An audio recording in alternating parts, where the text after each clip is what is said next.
jangan pakai nama-nama yang alay. Terus, jangan lupa untuk mengikuti jalannya kelas dengan antusias dan juga interaktif sampai kelas berakhir. Dan semangat belajar, semoga selalu dimudahkan.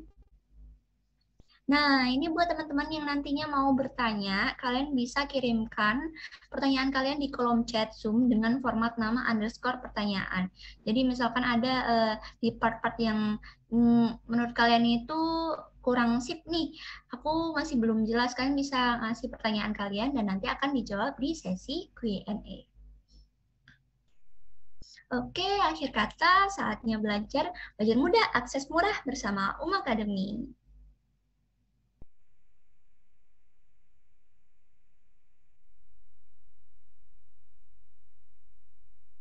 Oke, saya lanjutkan dulu. Untuk Kak Ai, apakah sudah siap PowerPoint-nya? Ya, bentar ya. Oke.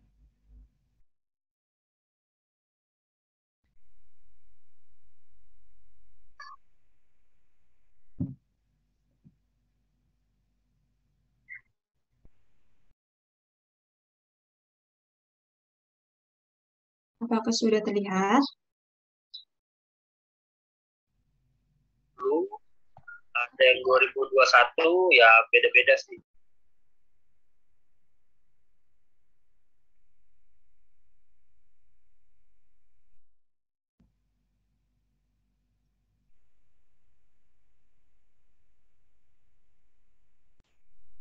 Aman, Kak. Sudah terlihat. Bentar ya.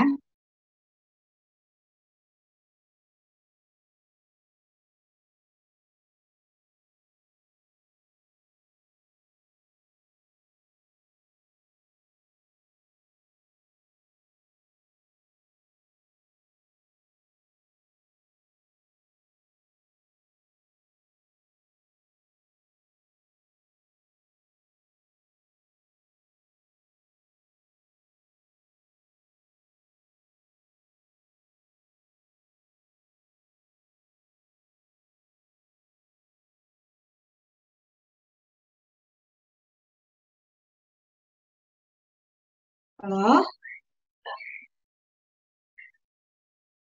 Ya, apakah suaraku udah bisa didengar ya?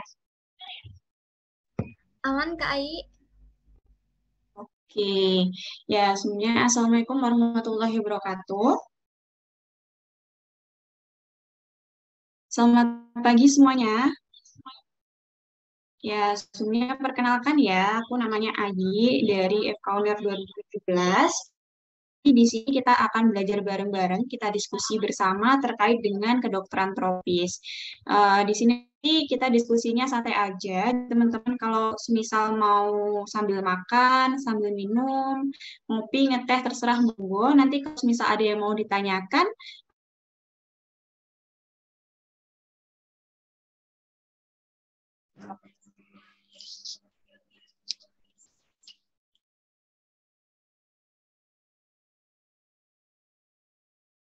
khususnya itu ada di daerah tropis.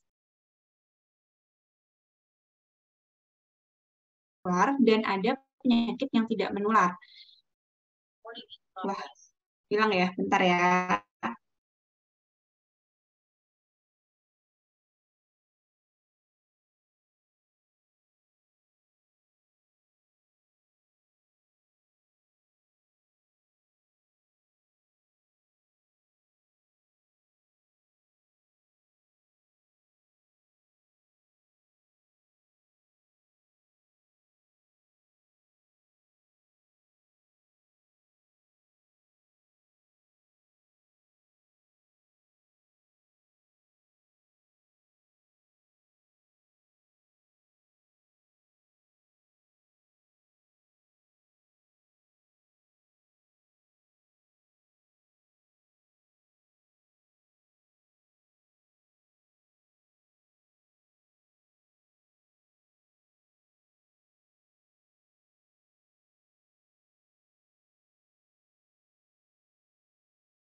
Apakah sudah terlihat?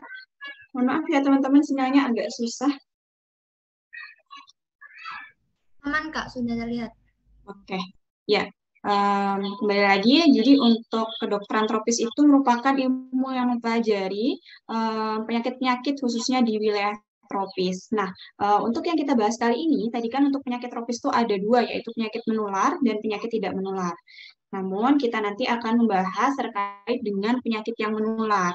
Secara prinsip, untuk penyakit menular ini sendiri, itu ada yang namanya host. Nah, host ini adalah kita bisa menyebutnya juga dengan pejamu. Pejamu ya. Contohnya seperti manusia. Kita sendiri itu bisa menjadi host. Kemudian yang diperhatikan lagi ada agent. Agent itu seperti virus, kemudian bisa bakteri, ataupun parasit. Nah, untuk environment itu yang bisa mempengaruhi seperti adanya suhu, iklim, dan sebagainya. Oke. Kemudian, jadi yang pertama nanti kita akan membahas terkait dengan demam dengue. Atau bisa juga demam hemorrhage fever atau demam dengue shock syndrome. Jadi, menurut WHO tahun 2011, itu ada berbagai spektrum klinis dari virus dengue ini sendiri. Nah, kita tahu bahwa dengue ini otomatis dia disebabkan oleh infeksi virus dengue, di mana vektornya adalah Aedes aegypti. Nah, biasanya yang menginfeksi itu adalah nyamuk betina. Kenapa kok nyamuk betina? Karena nyamuk betina itu membutuhkan darah untuk kehidupan telurnya. Sedangkan untuk nyamuk yang jantan, dia itu biasanya makan nektar yang dari tumbuh-tumbuhan seperti itu. Jadi untuk vektor dari virus dengue itu adalah nyamuk Aedes aegypti, khususnya adalah nyamuk betina. Nah, untuk virus dengue itu sendiri ada berbagai macam serotype. Ada DEN1, sampai DEN4. Namun biasanya yang paling sering menyebabkan penyakit itu adalah DEN3. Nah, untuk infeksi yang primer itu biasanya bisa memberikan klinis, bisa dia itu klinisnya asimptomatik maupun klinisnya itu simptomatik. Namun biasanya yang datang ke dokter otomatis yang ada simptom ya teman-teman ya. Nah, sebenarnya di sini itu ada dibagi lagi menjadi undifferentiated fever, yaitu kayak demam biasa, kemudian ada dengue fever, dan ada dengue hemorrhagic fever, sama extended dengue syndrome. Nah, yang perlu kalian ketahui bahwa biasanya yang kita temui itu adalah dengue fever atau dengue hemorrhagic fever, itu yang paling sering. Untuk dengue fever itu sendiri, itu adalah yang membedakan dengan dengue hemorrhagic fever, itu adalah untuk dengue fever tidak ada ekstravasasi dari cairan atau tidak ada plasma leakage.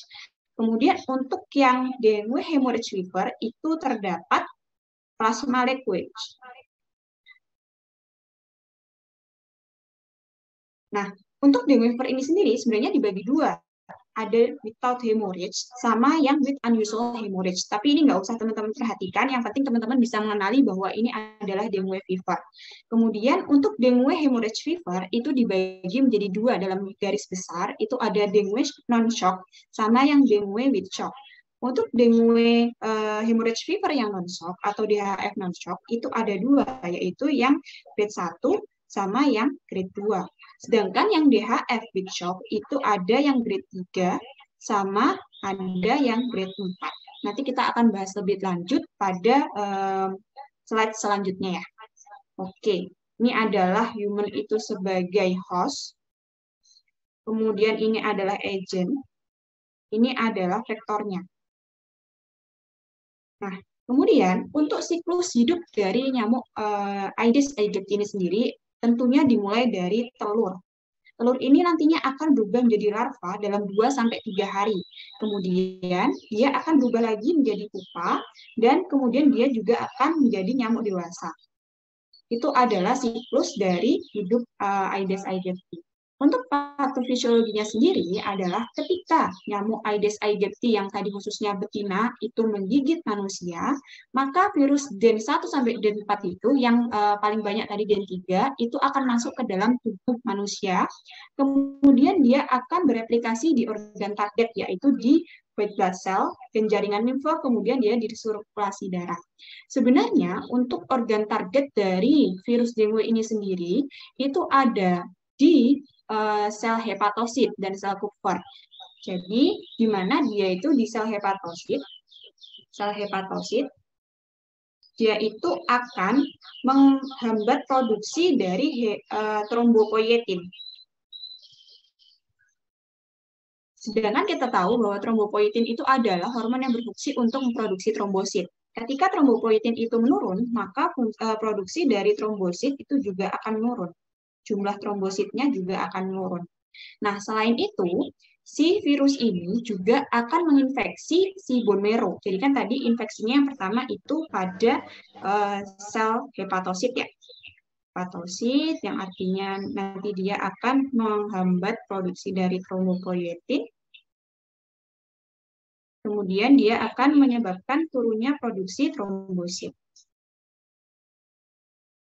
Yang kedua, dia itu juga akan menghambat dari mensupresi sumsum tulang. Jadi dia akan supresi bone marrow. Di mana nanti menyebabkan terjadinya hiposeluler dan terjadi supresi megakariosit.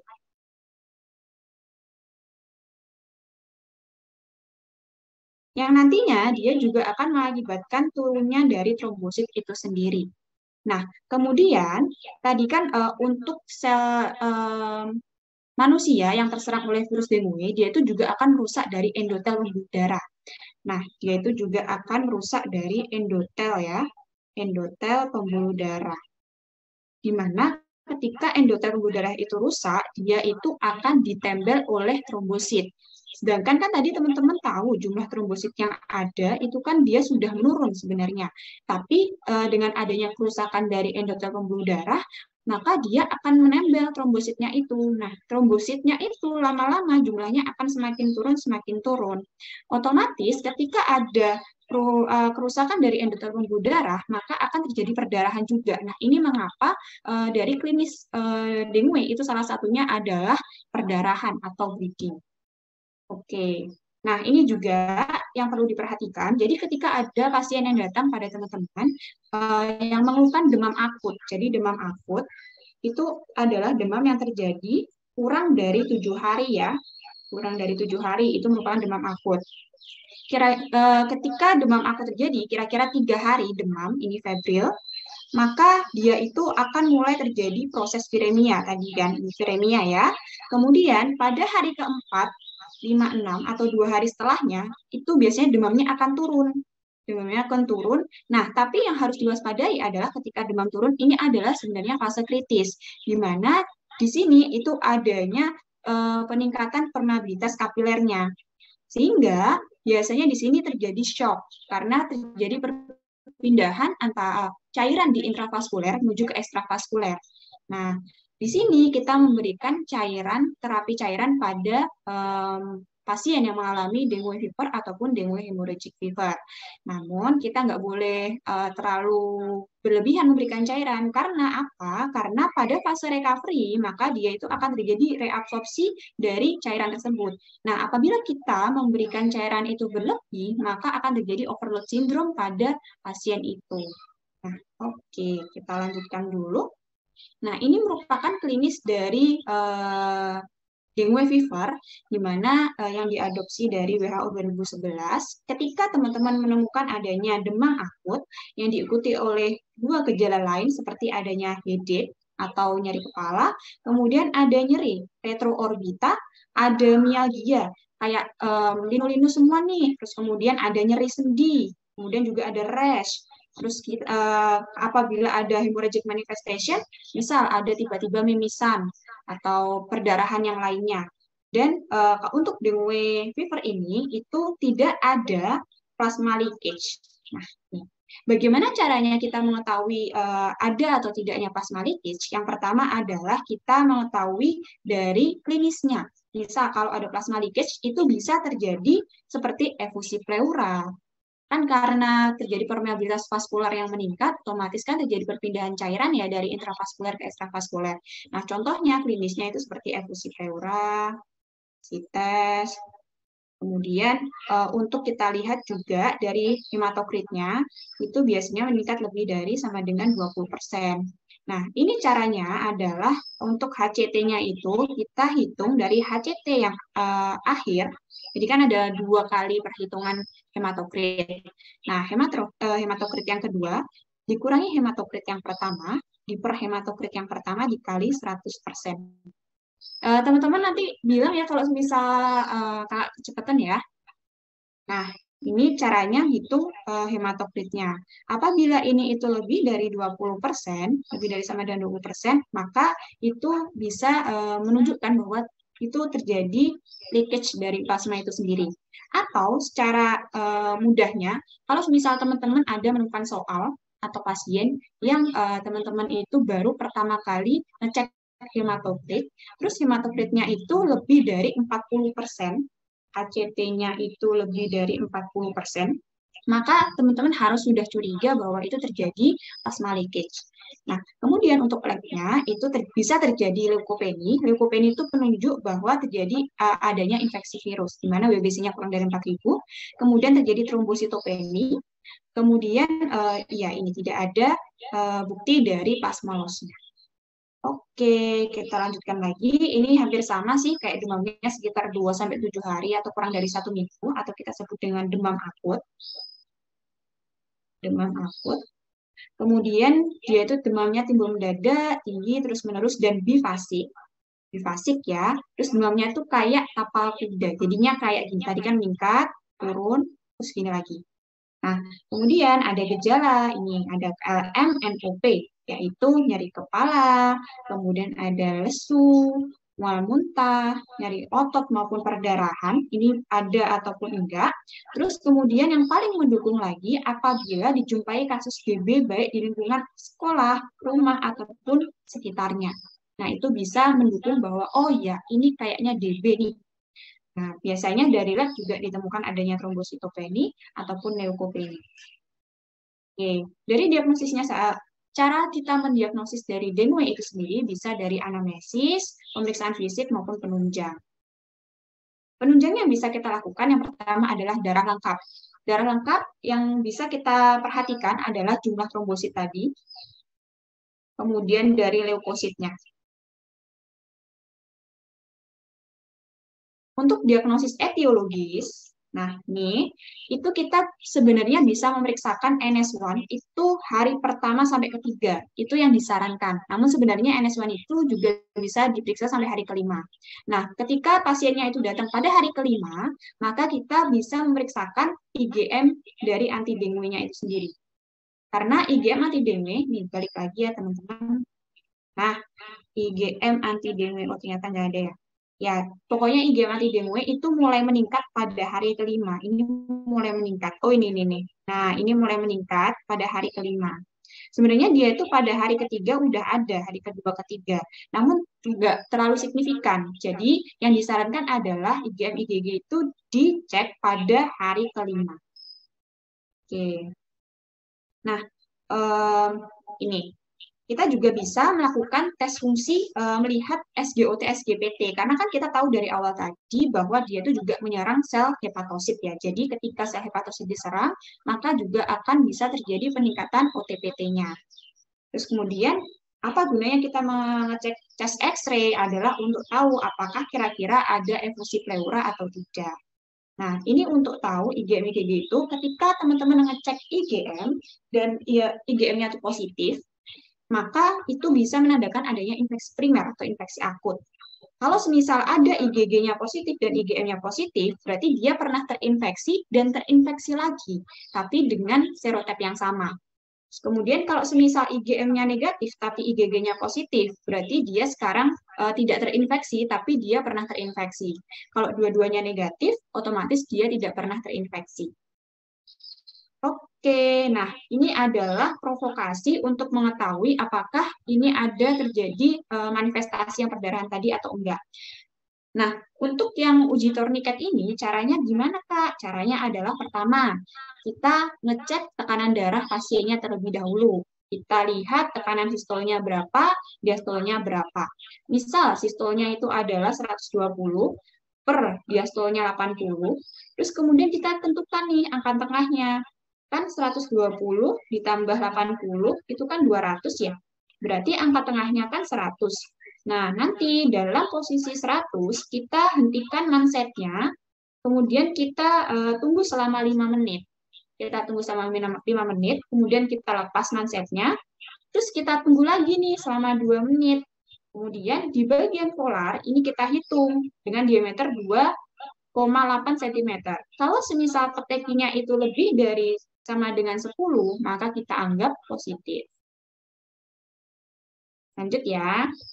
Nah, ini adalah kriteria atau grade dari DF maupun DHF itu sendiri. Jadi kan kakak tadi udah bilang ya yang di awal ya. Jadi untuk membedakan dengue fever atau dengue hemorrhagic fever itu adalah dengan melihat apakah ada plasma leakage-nya. Untuk dengue fever itu tidak ditemukan plasma leakage. Ini yang paling membedakan ya, without plasma leakage. Kalau misal dengue hemorrhagic fever itu ada plasma leakage-nya. Nah, gimana caranya membedakan grade 1, 2, 3, dan 4? Untuk yang grade 1 ini, untuk batasnya sini ya, untuk yang sini ya. Nah, kalau yang sini ini non-shock. Non-shock. Kalau yang ini, itu yang shock. Untuk yang non-shock ini, bedakan 1 dan 2. Untuk yang 1, ini bisa ada manifestasi perdarahan, tapi dia diprovokasi. Nah, ini dia harus dirampeli terlebih dahulu, baru muncul manifestasi perdarahannya. Kalau semisal DHF grade 2, itu nggak usah adanya, misal mimisan, terus kemudian ada gusi berdarah. Nah, itu yang membedakan. Untuk yang membedakan grade 3 sama grade 4, itu adalah dari shock-nya ini terkompensasi atau enggak sih? Nah, untuk tahu, kalau compensated shock, kan kita tahu shock itu pertama kali dari akral ya. Dari akralnya. Akralnya biasanya dingin, basah. Dingin, basah, pucat. Ini untuk akral yang shock, biasanya seperti itu. Namun untuk compensated shock, itu biasanya tekanan sistol dan diastolnya itu masih diketahui. Jadi misal 60 per 40. Tuh.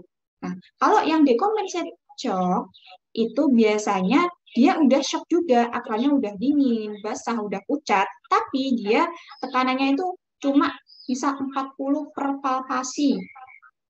Jadi diastolnya nggak diketahui. Nah, itu yang membedakan antara yang compensated shock dan decompensated shock. Ini adalah cara mengetahui plasma leakage tadi. Untuk hematokritnya, HT itu hematokrit ya, atau HCT, itu dia meningkat lebih dari sama dengan 20%. Nah, ini tanda tahu kebocoran cairan atau adanya plasma leakage, itu kita bisa melihat klinisnya, mungkin bisa ada efusi paru, atau mungkin ada asites. Nah, tata laksananya apa? Tata laksananya secara umum, karena ini penyebabnya adalah virus, maka sebenarnya kita hanya bisa memberikan tata laksana simptomatis aja. Kita menyuruh pasien untuk istirahat yang cukup, kemudian kita memberikan antipiretik. Oh, mohon maaf ya, ini sebenarnya nggak boleh paracetamol, tapi harusnya diberikan ibuprofen. Karena apa? Karena paracetamol itu dia bisa ada efek hepatotoksik, jadi nggak boleh diberikan pada demam dengue. Ibuprofen ya, ibuprofen. Nah, untuk tata laksana secara, sebenarnya tata laksana yang untuk DF ini adalah, yang penting adalah tata laksana cairan. Nah, ini. Untuk tata laksana cairan, kita lihat apabila dengue fever, kan tidak ada plasma leakage ya. Jadi kita hanya memberikan cairan secara maintenance aja, atau kita juga bisa memberikan secara oral. Bisa untuk yang IV, kita berikan dextrose. banding NS 3:1. Kemudian ini bisa juga diberikan oral apabila pasiennya masih bisa makan dan minum secara biasa. Kalau semisal pasiennya itu DHF atau dengue hemorrhage fever yang non shock, maka atau derajat 1-2 ya, derajat 1-2, maka kita bisa memberikan maintenance dan defisit 5-10%. Misal pasiennya BB-nya itu 20 kilo. Nah, ini kan ini dikali 100 ya. Berarti 20 kali 100 berarti kan 2000. Kemudian 10 ya, 10. Kan 10 kg pertama, kemudian 10 kg kedua kali 50. Kemudian sisanya dikali 20. Berarti kan 10 kali 100 terus kemudian 10 kali 50 berarti kan 500. Berarti 1.500. Nah, untuk defisitnya berarti 5% dikali BB-nya 20. Berarti kan 1. Nah, ini 1 ini kita ngitungnya 1 liter. Berarti kan ada 1000 ml. Berarti 2.500. Ini yang kita berikan ke pasiennya. Jika pasiennya BB-nya 20 kilo. Untuk yang DHF shock, itu kita bisa memberikan 20 cc per kg-BB. Ini kita pertama coba kasih kristaloid terlebih dahulu, namun apabila 2 kali pemberian kristaloid itu tidak membaik, maka kita bisa memberikan koloid. Oke, nah ini tadi kan kebutuhan cairan misal tadi 1.500. Ini per hari ya, per day. Nah, kita bisa memberikan nih, pertama kita bisa memberikan 1,5. Kemudian kita 4 jam lagi evaluasi. 4 jam lagi evaluasi bisa dinaikkan menjadi 3 mili per kg-BB. Terus dinaikkan lagi 5 cc per kg-BB. Atau bisa kita memberikan, pertama kita berikan 7 cc per kg-BB, kemudian diberikan lagi 5 cc per kg-BB, kemudian apabila sudah membaik diturunkan lagi jadi 3 cc per kg-BB, seperti itu. Intinya kayak boleh kita mulai dari 7 ataupun dari yang angka lain. Ininya kebutuhan cairan hariannya adalah ini yang harus dipenuhi. Kemudian ini adalah yang DHF grade 3 yang compensated. Maka yang pertama, ketika kita menemukan pasien yang seperti itu, yang masuk ke DHF grade 3, maka kita bisa memberikan oksigen terlebih dahulu. Oksigen 2-4 liter per menit, berarti kita bisa memberikan secara nasal kanul. Terus kemudian kita bisa memberikan kristaloid, bisa baik RL maupun RA, itu 10-20 cc per kg-BB itu dalam 60 menit. Terus kita lihat nih, apakah shocknya teratasi atau tidak. Kalau misal shocknya teratasi, kita masihin 10 cc per kg-BB ini dalam 1-2 jam. Apabila stabil, kita turunkan jadi 7 per cc per kg-BB, terus kemudian 5 cc per kg-BB, kemudian 3 cc per kg-BB, dan seterusnya sampai kita stop maksimal 48 jam setelah shocknya. Kalau semisal tadi shocknya nggak teratasi, maka kita cek hematokritnya, kemudian kita cek blood gas-nya, kita cek blood glucose-nya, kita cek kalsium maupun apakah ada perdarahan. Kalau semisal ada, kita koreksi. Misal ada asidosis, kita koreksi asidosisnya. Misal ada hipoglikemik, kita koreksi juga. Nah, apabila dari itu hematokritnya itu meningkat, berarti kita memberikan kristaloid lagi. Yang kedua, yaitu sama seperti yang awal, yaitu 10 cc per kg-BB dalam 60 menit, atau kita memberikan koloid 10-20 cc per kg-BB. Kalau semisal tadi hematokritnya itu malah menurun, berarti kita curiga dong. Kok malah turun ya kita kasih cairan, berarti kemungkinan ada bleeding.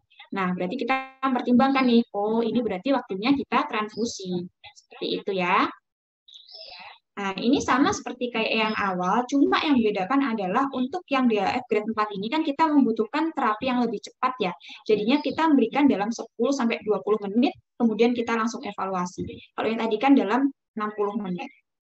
Tapi tetap kita untuk rumusnya sendiri 10-20 cc per kg-BB.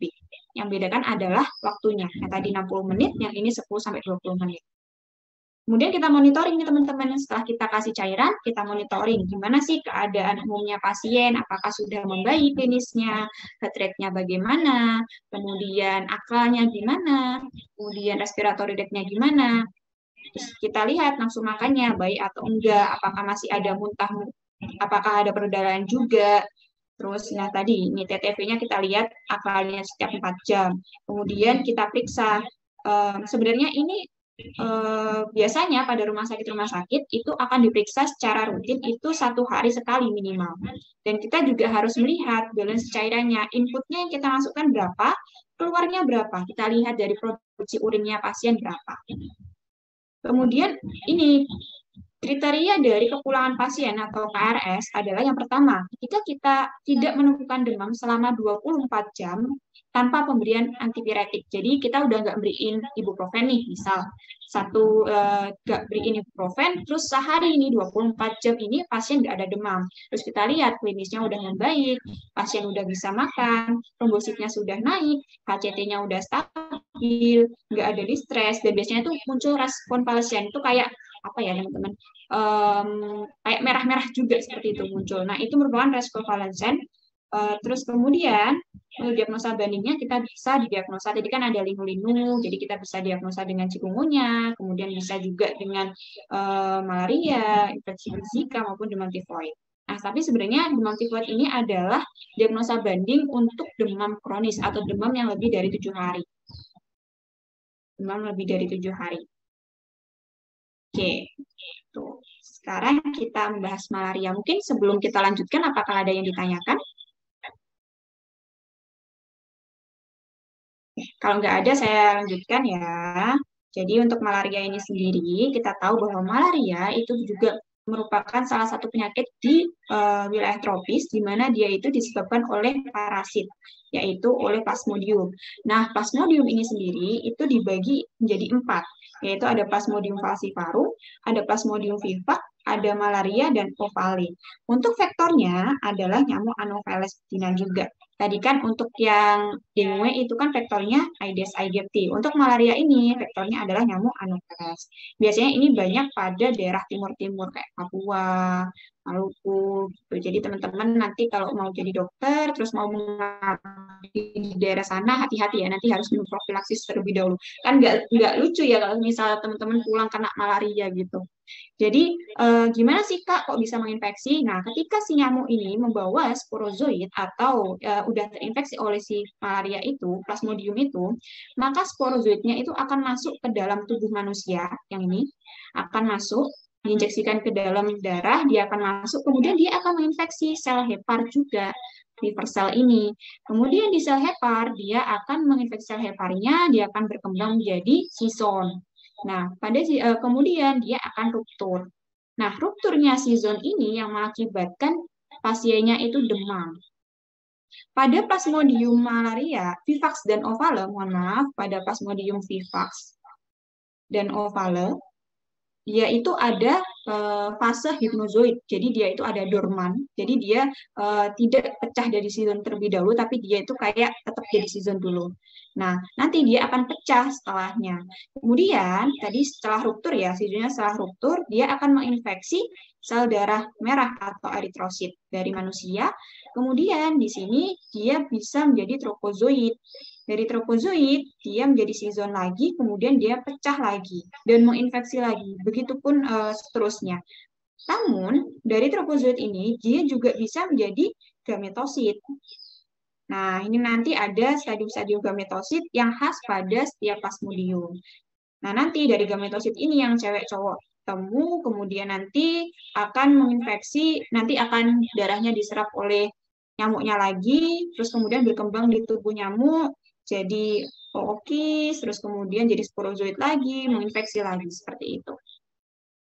Nah, ini yang membedakan. Untuk malaria itu kan tadi ada Plasmodium vivax, ovale, malaria, sama falciparum. Nah, untuk Plasmodium vivax sama ovale, kita bisa menyebutnya tertiana.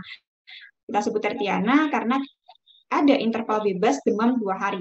Jadi 2 hari ini demam, kemudian 2 hari bebas nggak demam, kemudian demam lagi, 2 hari bebas lagi, kemudian demam lagi. Seperti itu. Siklusnya akan menjadi seperti itu. Nah, kemudian untuk malaria itu kuartana.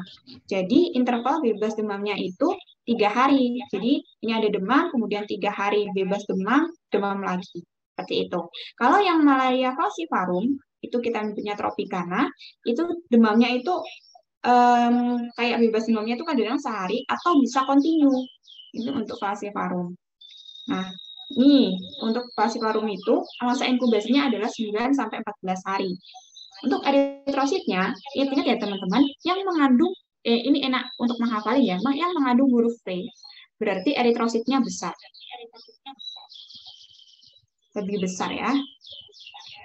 Nah, ini kan nggak ada V ya, falciparum nggak ada V ya, jadinya eritrositnya normal. Nah, yang khas di sini adalah bentuk stadium gametositnya itu kayak bulan sabit, pisang, ataupun sosis yang ini. Kayak gitu. Nah, ini biasanya banyak keluar di soal tuh, biasanya kayak stadium gametosit yang seperti bulan sabit. Yang menginfeksi adalah Plasmodium falciparum, seperti itu. Biasanya yang banyak seperti itu, yang khas-khas ya teman-teman. Terus kemudian juga ditemukan khasnya itu ada Maurer dot. Nah, dan falciparum ini itu yang paling sering menyebabkan malaria berat. Oke, kemudian untuk Plasmodium vivax, nah, kan vivax ada V-nya ya, jadi eritrositnya lebih besar. Dia masa inkubasinya 12-17 hari. Bentuk gametositnya itu spheris, dan dia tuh ada trofozoitnya tuh ring, dan ada Schaffner dots. Nah ya, yang kayak ini. Nih. Terus ameboid kan, ameboid itu kayak nggak berbentuk kayak gini. Nah, itu ameboid. Dan yang teman-teman ingat bahwa di vivax dan ovale itu ada stadium hypnozoid. Oke, untuk ovale kan ada V nih, berarti dia eritrositnya lebih besar. Sama dia, tanda khasnya ada Schaffner dot, atau kita bisa juga menyebutnya sebagai James dot. Sama kayak si vivax. Oke, dia juga ada stadium hypnozoid. Kemudian, untuk Plasmodium malaria, ini dia itu khasnya pada stadium trofozoitnya ada bentukan seperti band atau pita. Nah, ini khas pada stadium trofozoid dari malaria. Nah, faktor resikonya apa sih, Kak? Faktor resikonya adalah ketika ada riwayat menderita malaria sebelumnya, jelas. Kemudian dia tinggal di daerah endemis malaria, kayak di Papua, kemudian di Maluku. Nah, itu misal kalian mau berkunjung di sana, kalian harus minum obat-obat profilaksis untuk mencegah terjadinya infeksi dari si Plasmodium itu. Nah, atau ada berkunjung 1-4 minggu di daerah endemik malaria. Trias dari malaria yang harus dihafalkan adalah ada demam, menggigil, sama berkeringat. Ini adalah trias dari malaria. Untuk pemeriksaan fisik, tanda patuk pneumonisnya adalah demam. Tadi, demamnya tergantung dari Plasmodium yang infeksi. Tadi kalau semisal Plasmodium malaria, berarti kriteria bebas demamnya adalah 3 hari. Jadi dia demam, 3 hari bebas demam, terus demam lagi. Kalau semisal vivax dan ovale, bebas demamnya 2 hari. Jadi demam, nggak demam, nggak demam, demam lagi. Kalau yang falciparum, dia bisa demam, nggak demam, demam, atau dia bisa kontinu. Nah, biasanya kalau semisal ada peningkatan 4 derajat Celcius, maka dia akan meningkatkan, 1 derajat Celcius, maka dia akan meningkatkan HR-nya itu 4 kali. Nah, kenapa? Jadinya ketika ada demam, maka heart rate-nya bisa meningkat. Begitupun juga dengan respiratory rate-nya. Kemudian, juga bisa ada tadi kan berkeringat ya. Jadi malaria itu juga bisa berkeringat, kemudian dia juga bisa menggigil. Dari kepala leher, kita bisa menemukan adanya konjungtiva anemis. Karena yang kita tahu bahwa dia itu juga menyerang eritrosit. Maka dia ketika eritrositnya banyak yang terserang, terus banyak yang ruptur, maka dia bisa memberikan klinis anemia. Kemudian juga ada sklera iterik, bibirnya sianosis karena oksigenasinya nggak cukup.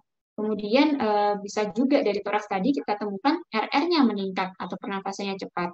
Dari abdomen bisa ditemukan hepatosplenomegali, asites. Jadi teman-teman ketika ke sana, ke Papua, terus kemudian ada anak nih yang perutnya besar, kemudian dia tiba-tiba datang menggigil, demamnya tinggi, terus kemudian keringetan, wah malaria ini, gitu ya. Dan bisa ya.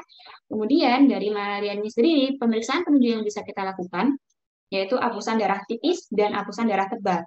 Untuk fungsi dari tipis, itu kita biar bisa melihat jenisnya. Is ya, berarti kayak tipis jenis.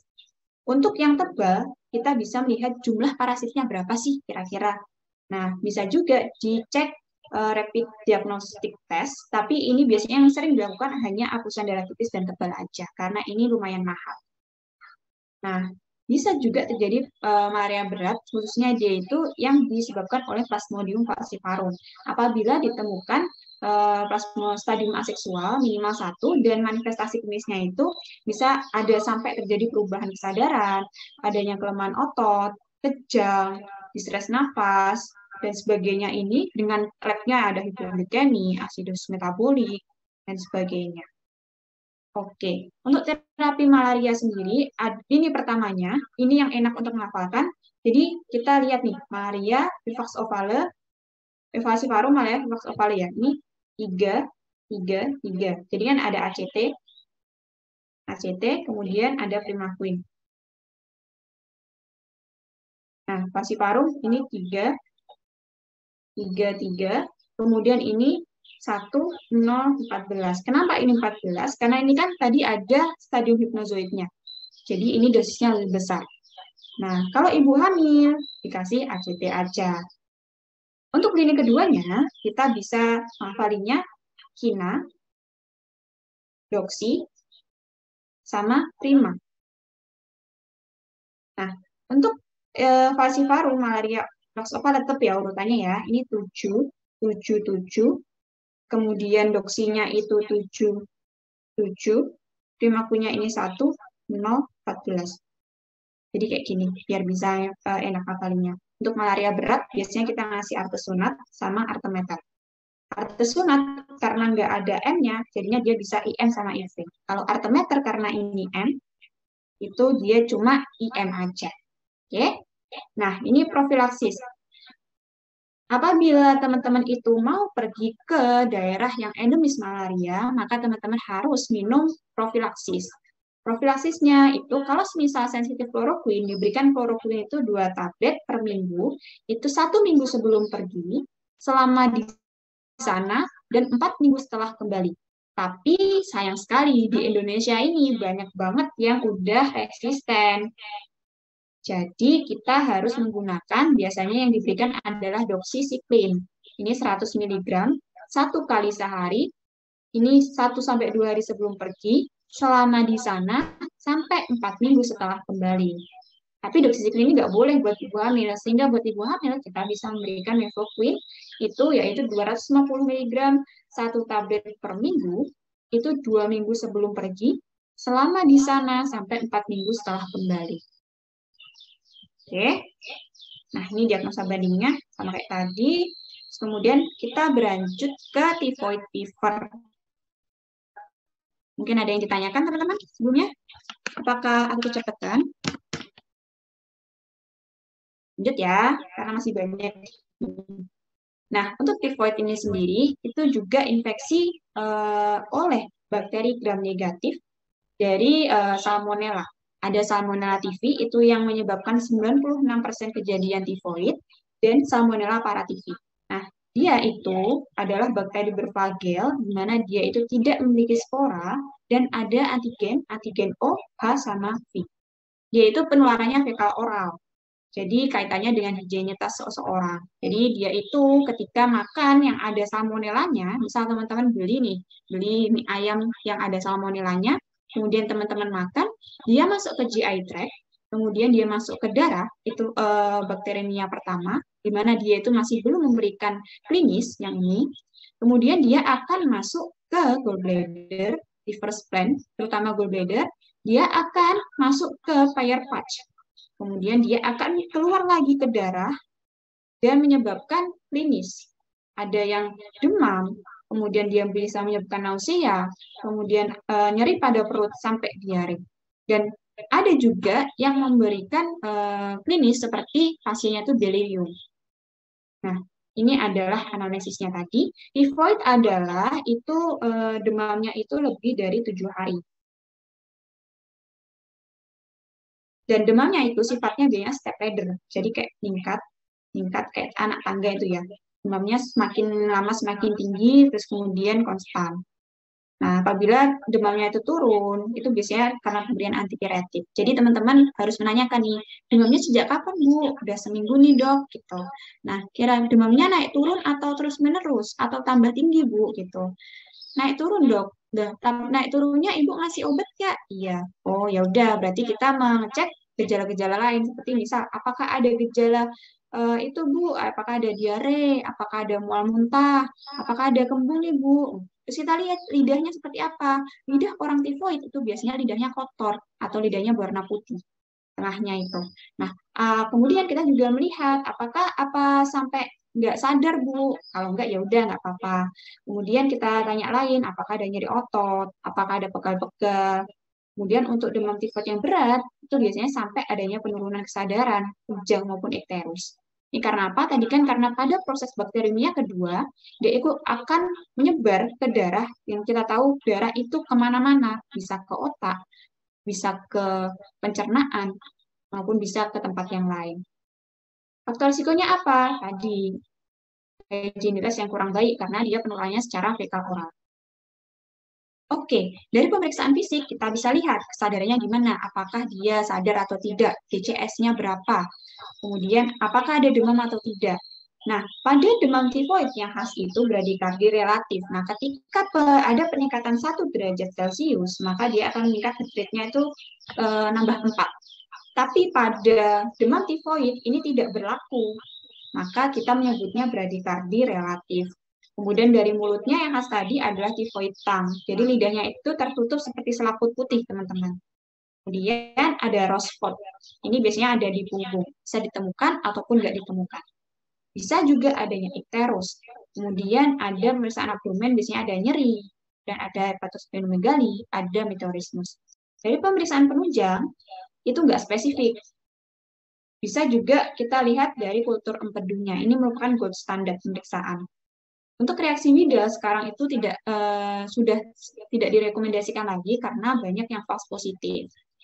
Kita juga bisa periksa IgM Salmonella TB atau Tobex itu 4-5 hari pertama demam dan bisa ngecek IgM IgG atau TB.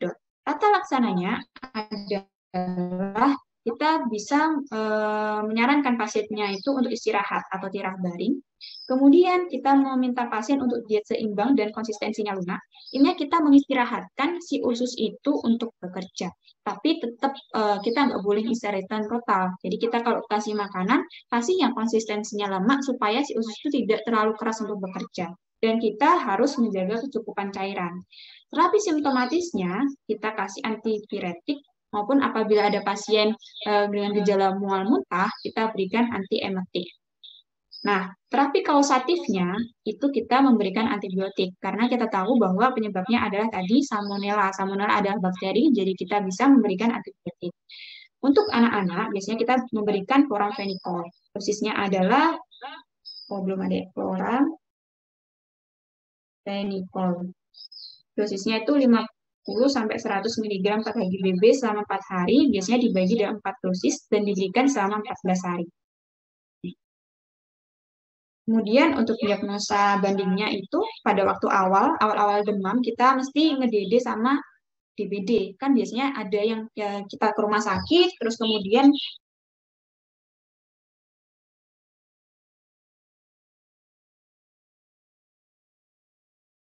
mohon maaf ya, kemute ya. Ya, jadi diagnosa bandingnya itu kenapa kok di fever pada awal? Karena biasanya gejalanya mirip dan pada demam akut itu kita bisa mendiagnosis banding dengan dengue fever. Kemudian kita lanjut dengan HIV. Sebenarnya HIV ini yang penting nestuno aja sih. Jadi HIV ini adalah virus. Dia masuk pada family retrovirus, khususnya subfamily lentivirus, di mana dia itu khusus menyerang sel imun kita, CD4 kita. Nah, sumber penularannya itu bisa ditularkan secara horizontal maupun ditularkan secara vertikal. Horizontal itu lewat apa? Bisa lewat injeksi. Misal orang yang menggunakan narkotika, saling ganti-gantian suntik, padahal yang orang satunya kena HIV. Nah, dia bisa kena HIV juga, ketularan. Atau misal tato.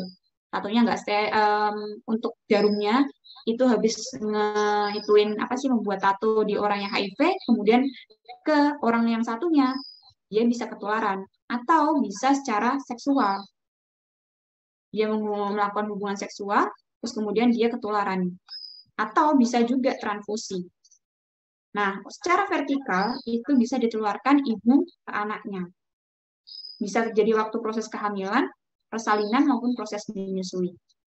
Untuk infeksi HIV ini sebenarnya ada 4 stadium, yaitu stadium serokonversi yang pertama, kemudian dilanjut stadium asimptomatik, kemudian simptomatik, dan kemudian AIDS. Ini stadium yang paling jelek. Untuk serokonversi, ini stadium di mana sel imunitas tubuh kita itu sudah mulai menyerang si virus HIV-nya itu sendiri.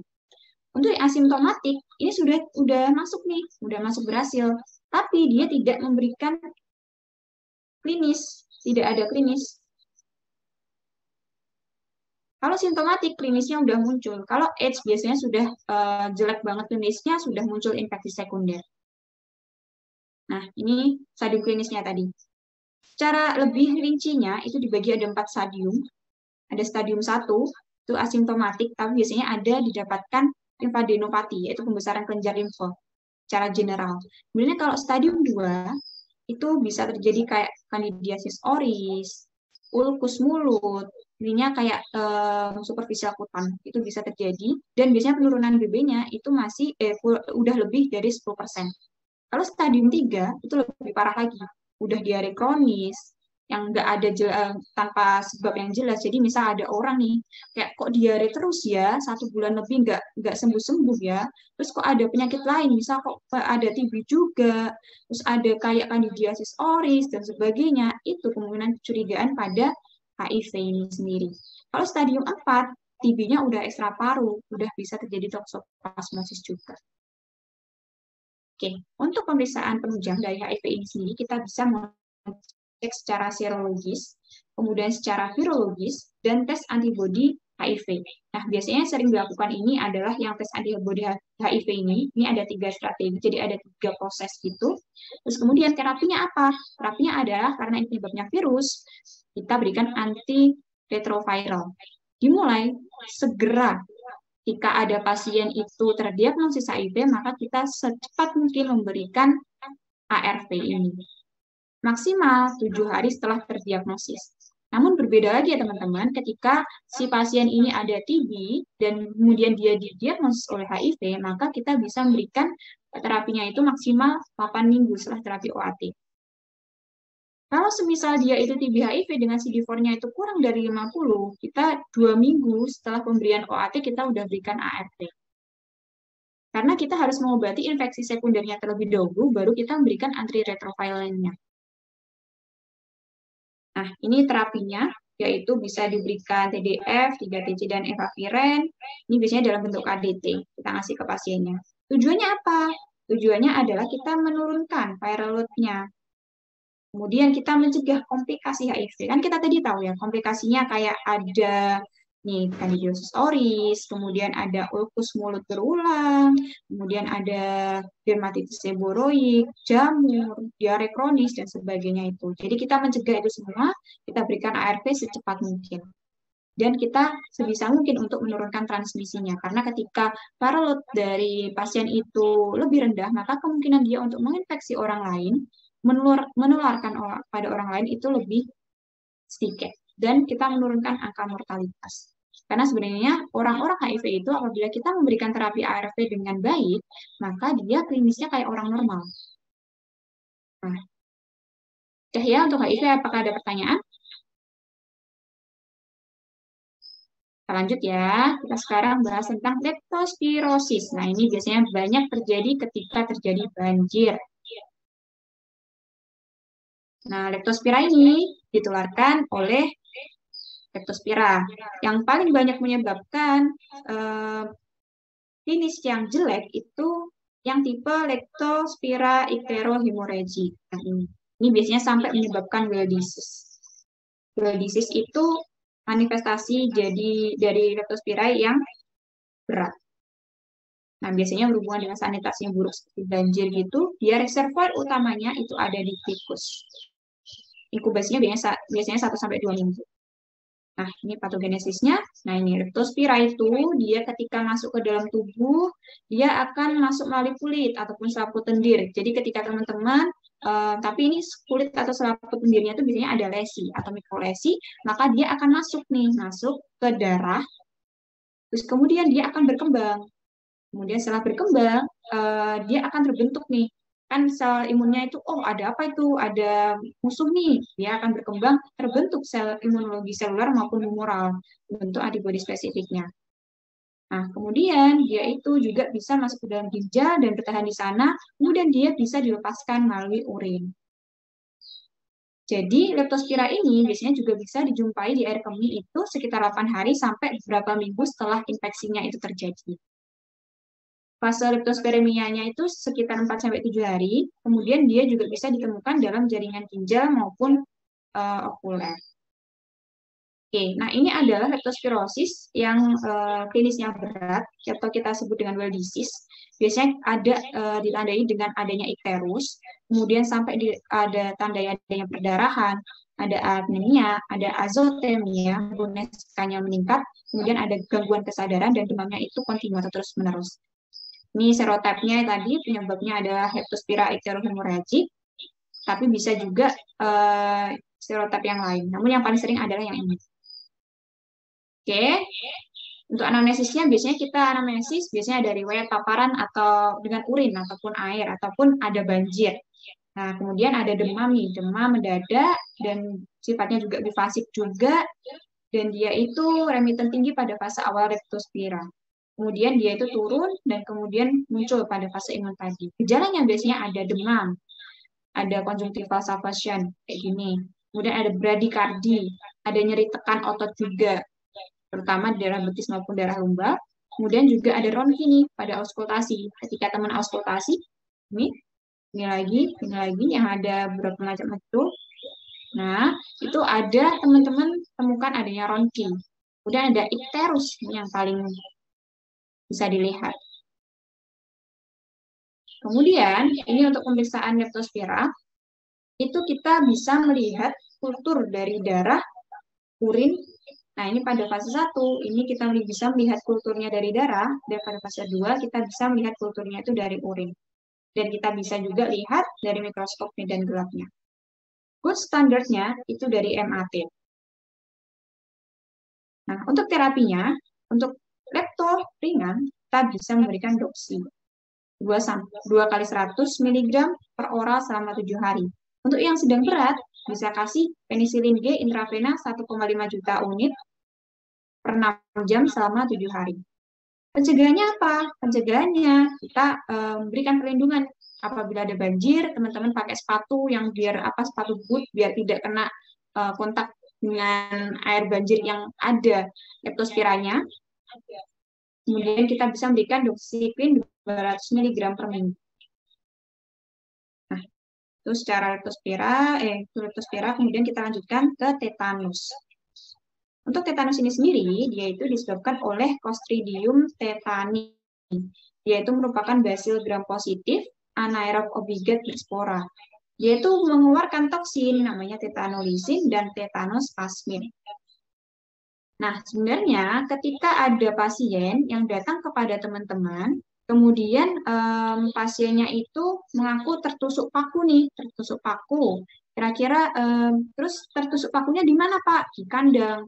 Nah, berarti kan teman-teman berpikir ya, apakah di situ ada itunya ya, ada Clostridium tetaninya ya. Maka ketika teman-teman udah ragu dan berpikir seperti itu, maka diharapkan teman-teman memberikan profilaksis. Jadi dikasih HTIG ataupun bisa dikasih ATS, anti tetanus serum. Tapi untuk ATS, karena ini kan serum dari kuda ya, maka kita bisa skin test terlebih dahulu, karena takutnya terjadi alergi. Nah, dari anamnesisnya,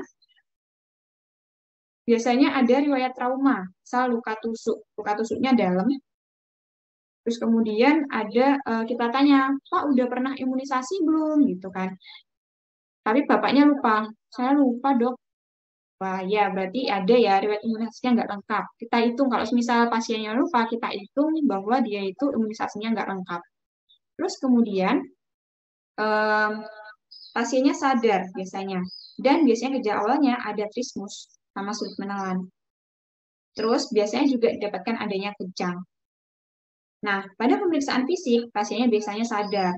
Ditemukan biasanya adanya kaki kudu, ada risus sardonicus, opistotonus, terus kemudian ada yang ini, sampai kayak gini.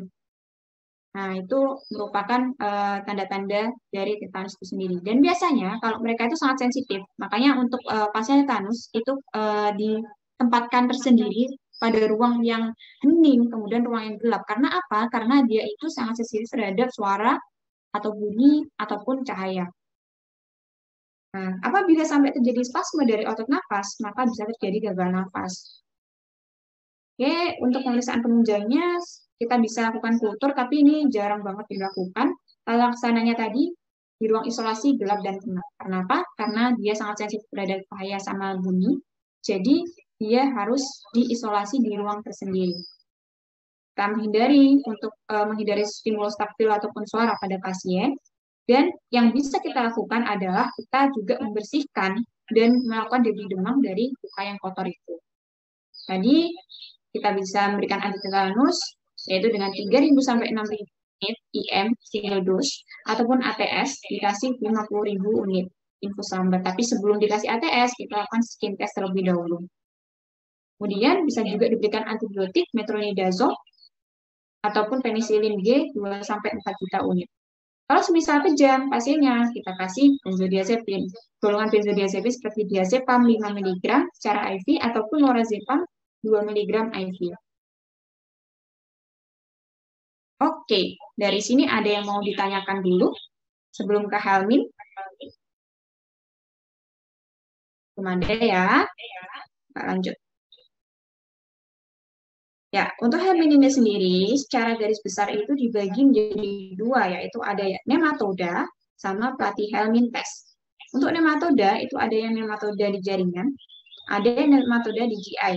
Untuk platyhelmin test dibagi lagi nih, ada nematoda dan ada cestoda. Oke, kita langsung bahas saja. Yang pertama adalah Ascaris lumbricoides. Nah, bentuk khasnya dari Ascaris ini, kita lihat telurnya itu kayak gini, bulat, ada 3 lapis. Jadi bulat 3 lapis kayak gini, udah kayak gini, ini khas dari Ascaris lumbricoides. Yaitu bisa menyebabkan sindroma Leffler.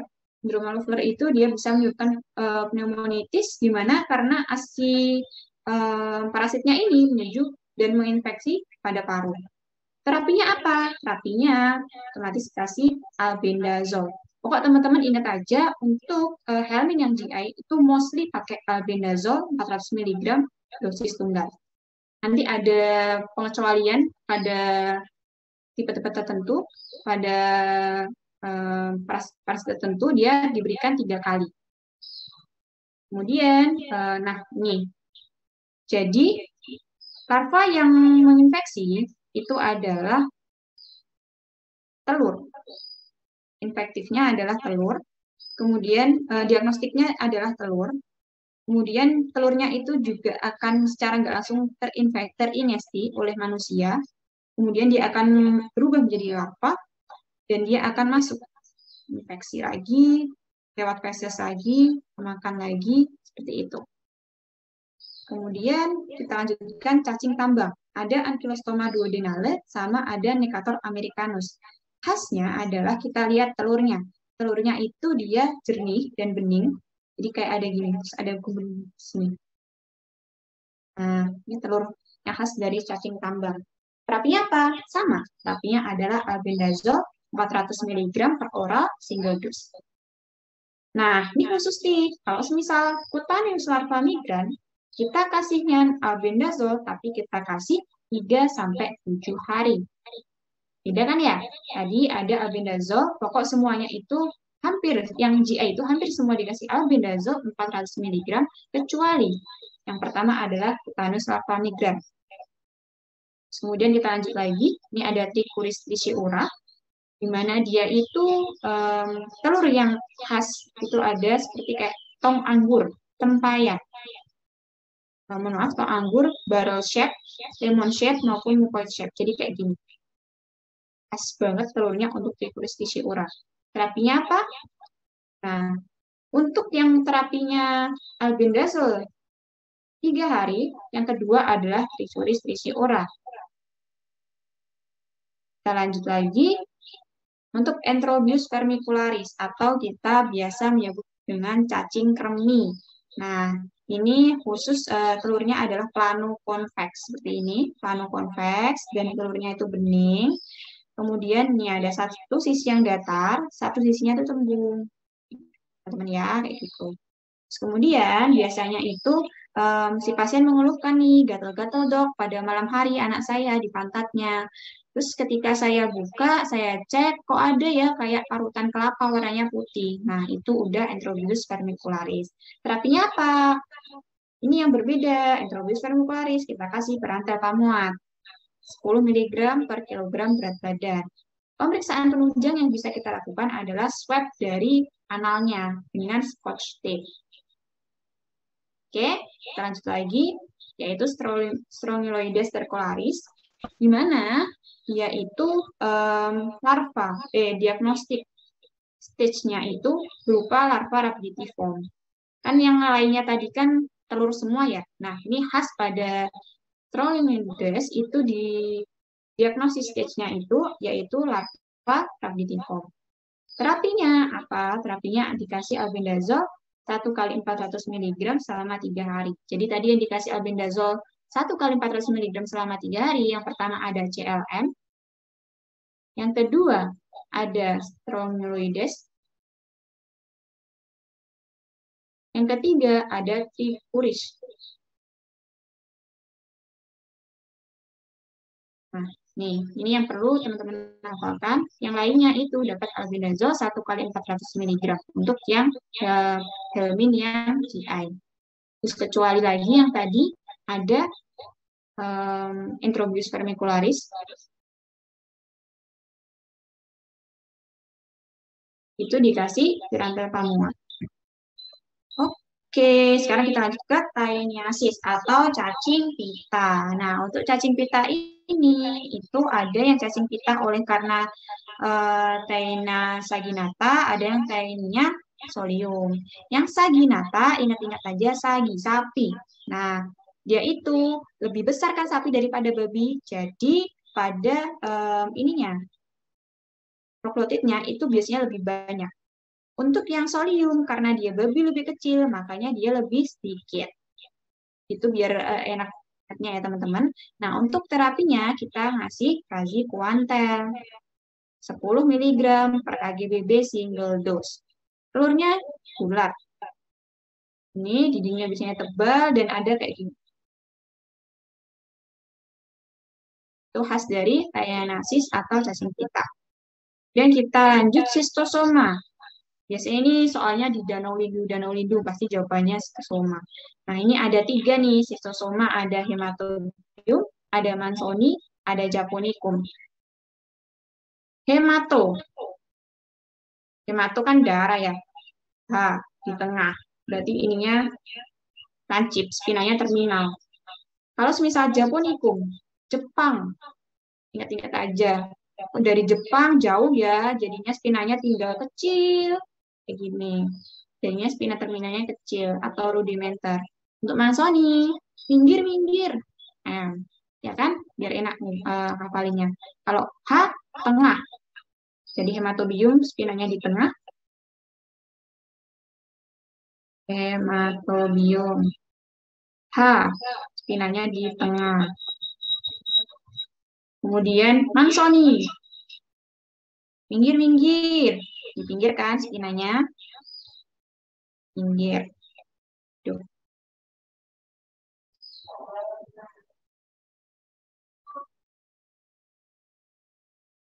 Yeah. Kemudian untuk Jepang, karena dia udah perjalanan jauh nih, udah banyak yang itu, jadinya tinggal rudimenter, tinggal kecil spinanya. Mungkin bisa lebih enak buat ngafalinnya ya. Terus kemudian terapinya apa? Terapinya dikasih praziquantel juga. Oke, kita lanjutkan. Filariasis, yaitu bisa disebabkan oleh Buchereria bancrofti, kemudian Brugia malai, dan Brugia timori. Untuk Buchereria bancrofti, itu dari kepalanya, puncak kepalanya sama nukleusnya, itu perbandingannya 1:1. Jadi 1:1. Untuk malai, itu 2:1. Untuk timori, itu 3:1. Itu diingat-ingat aja, untuk terapinya pakai DEC 6 mg per kg/BB. Terus kemudian, untuk untuk filariasis ini sendiri, itu bisa ditularkan oleh nyamuk, yaitu untuk Wuchereria bancrofti itu oleh nyamuk Anopheles, Culex maupun Aedes. Untuk Brugia malai itu Anopheles maupun Mansonia. Untuk timori itu Anopheles herbitrosis.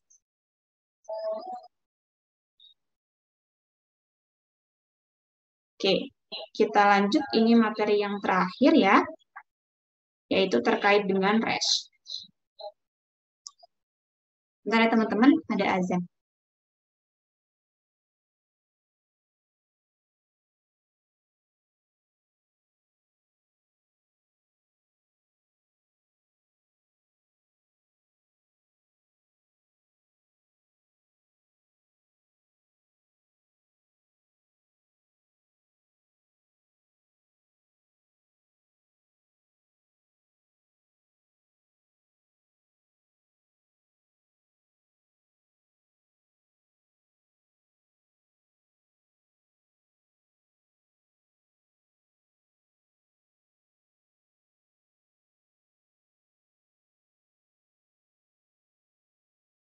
Oke, kita lanjut ya. Miss, sebelum dilanjut, apakah dari teman-teman ada yang mau ditanyakan?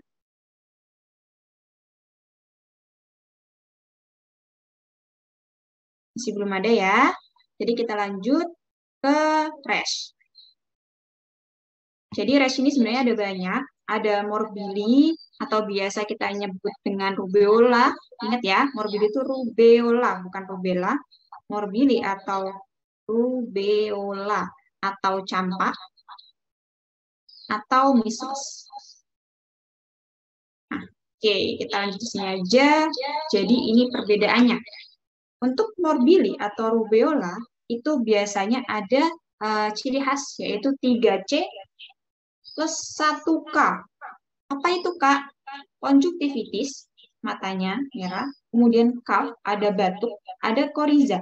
Jadi ada batuk, pilek, ada konjuktivitis, ditambah 1, coptic spot. Nah, coptic spot itu apa? Coptic spot itu dia itu kayak bintik kecil irregular, itu warna dasarnya tuh merah, bintiknya tuh putih. Nah, ini.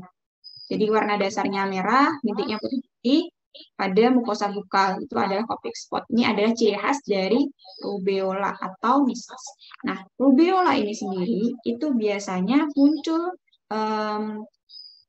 ruamnya itu mulai dari belakang telinga terlebih dahulu, kemudian ke kepala, kemudian menyebar ke seluruh tubuh. Nah, kemudian dia itu setelah menyebar, maka dia akan langsung menghitam, terjadi krustasi, terus menghilang. Ini khas pada rubeola. Kalau rubella, dia itu ciri khasnya adalah adanya limfadenopati. Ingat-ingatnya itu aja. Ada limfadenopati dan ada Horsheimer spot.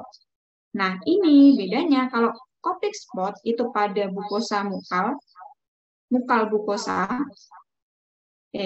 Mohon maaf, mukal mukosa. Mohon maaf ya teman-teman, kemarin Kak habis jaga. Jadi, terus kalau pada rubella itu ditemukan adanya Horsheimer spot. Itu pada palatumole atau soft pellet di sini. Dan ada khasnya limfadenopati. Untuk Roseola infantum namanya juga infan. Jadi otomatis dia banyak terdapat dan menginfeksi pada anak-anak yang infan, sekitar usia 6 sampai 3 bulan. 6 sampai 36 bulan. Oke, kita lanjut biar lebih. Nah, ini. Untuk yang measles atau rubeola, itu biasanya dia demam dulu. Ketika demamnya udah sangat tinggi, rashnya itu akan muncul. Coptic spot itu biasanya muncul 1 hari sebelum demamnya itu muncul. Baru rashnya itu muncul, kalau conjunctivitis coryza cough itu muncul bersamaan dengan demamnya biasanya. Jadi demam bersama dengan 3C, fever ya, fever, terus 3C, terus habis itu muncul Coptic spot, 1K tadi, terus kemudian baru muncul ruam. Nah, ini yang terjadi pada measles atau rubeola atau campak.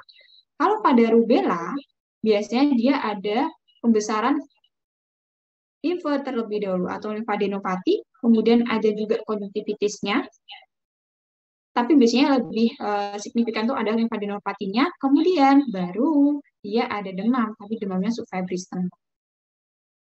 Terus juga ada muncul rash bersamaan dengan demam. Kalau scarlet, nanti scarlet tuh khasnya ada strawberry tongue, jadi kayak lidahnya itu merah banget kayak strawberry. Nah, itu dia itu demamnya tinggi, juga muncul bersamaan dengan rash dan adanya nyeri tenggorokan. Itu khas pada scarlet. Kalau ini untuk exanthem subitum, dia itu demamnya tinggi tapi kontinu, kemudian ketika demam turun, dia rashnya muncul. Tapi khasnya lagi dia anaknya tuh rewel atau irritable. Nah, ini yang lebih jelas ya. Untuk morbility itu sendiri, dia itu khasnya tadi kakak sebut 3C 1K, yaitu ada cough, ada coryza, ada conjunctivitis, ditambah coptic spot di bukal mukosa. Ini terjadi biasanya munculnya 1 hari sebelum ruamnya muncul. Nah, penyakit ini disebabkan karena virus campak atau paramyxovirus, di mana dia itu sangat menginfeksi sampai kurang lebih 4 hari setelah munculnya ruam. Penyebarannya melalui droplet. Nah, ada 3 stadium sebenarnya. Ada stadium pre-erupsi, ada stadium erupsi, dan ada stadium convalescence. Pre-erupsi itu apa? Mulai dari demam, kemudian batuk pilek, coryza conjunctivitis. Nah, itu masuk ke stadium pre-erupsi, stadium ini. Kemudian bisa muncul, nih, sampai sini ya teman-teman ya. Sampai sini, terus kemudian muncul nih stadium erupsi, mulai muncul rash. Mulai muncul rash berupa makulopapular, terus kemudian demamnya tetap tinggi, tetap anoreksia, irritable. Terus kemudian lama-kelamaan ruamnya itu menghilang, dan biasanya membuat kecoklatan, terus biasanya mengelupas. Lama-kelamaan akan memudar. Nah, untuk morbility sendiri, terapi yang kita berikan adalah terapi suportif, simptomatis, sama suplementasi vitamin A. Kita memberikan vitamin A adalah untuk membantu reepitelialisasi.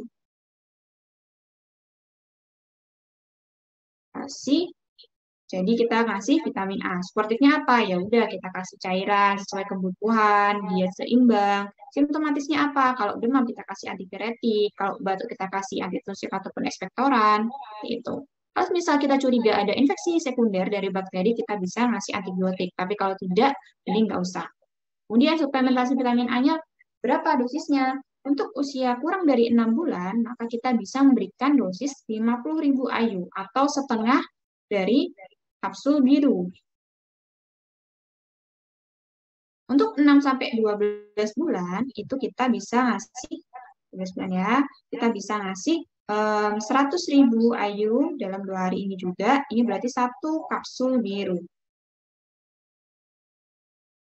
Untuk usia lebih dari 1 tahun, sampai kira-kira sampai 5 tahun, itu kita ngasih 200 IU, sama 2 hari juga, jadi 1 kapsul merah. Nah, pada anak-anak yang mengalami gizi buruk, kita kasihkan 3 kali lipatnya. Jadi dari hari 1, hari 2, dan 2-4 minggu setelahnya, setelah pemberian kedua. Jadi kayak gitu. Jadi misal hari Senin, Selasa, terus 2-4 minggu, baru dikasih lagi. Oke, Sekarang kita rubella. Tadi apa hasilnya rubella? Yaitu adanya limfadenopati atau pembesaran kelenjar limfe.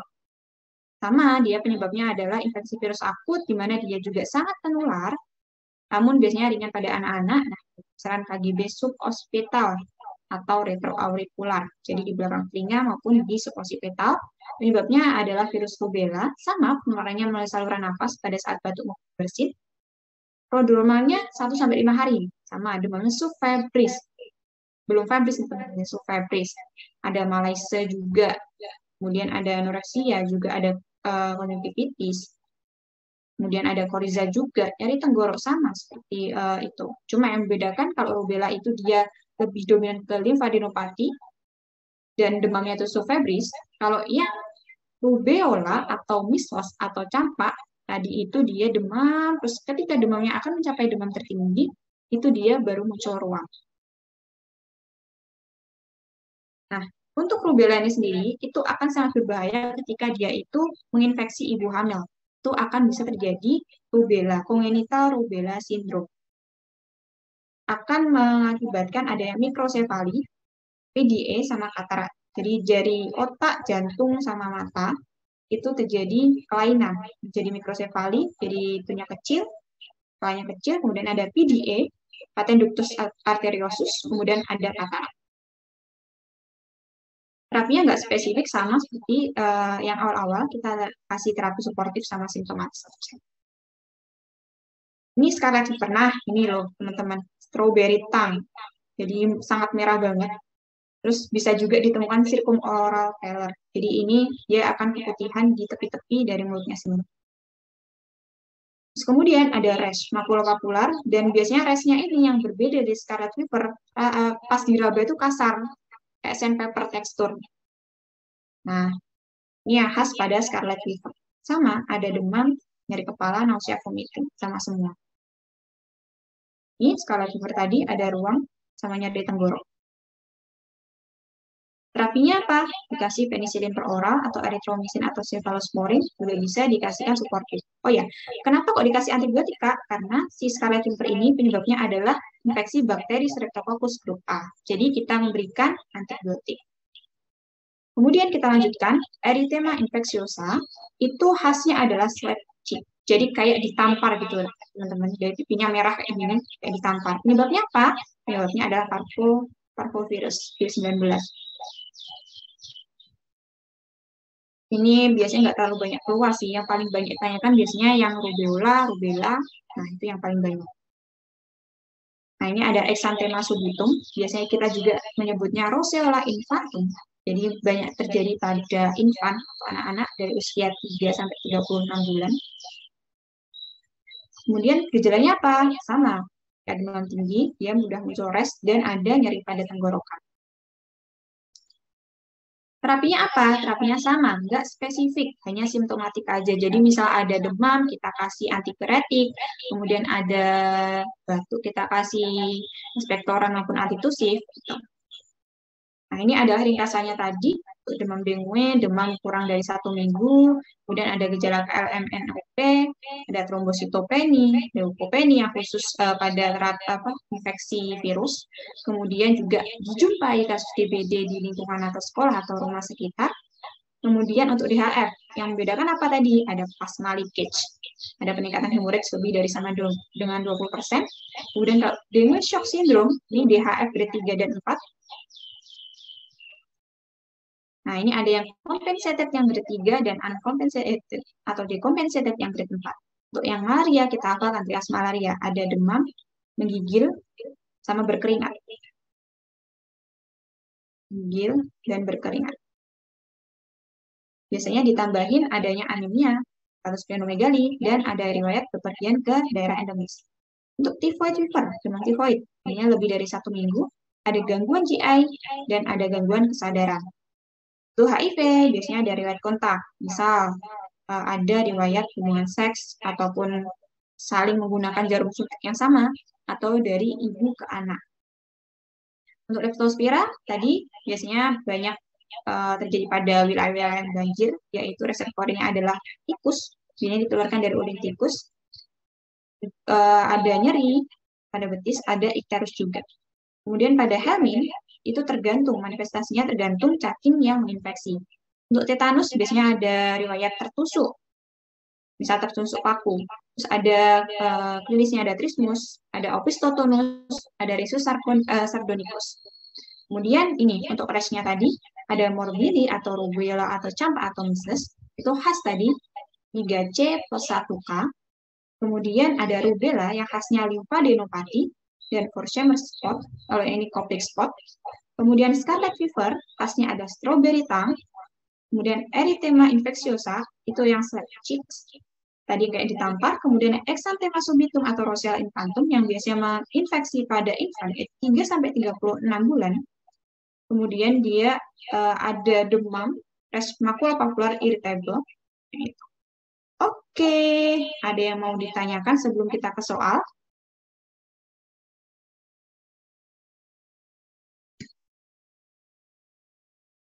Izin bertanya, Kak. Ini dari Suci. Untuk tata laksana malaria apakah sama pada semua klasifikasi malaria?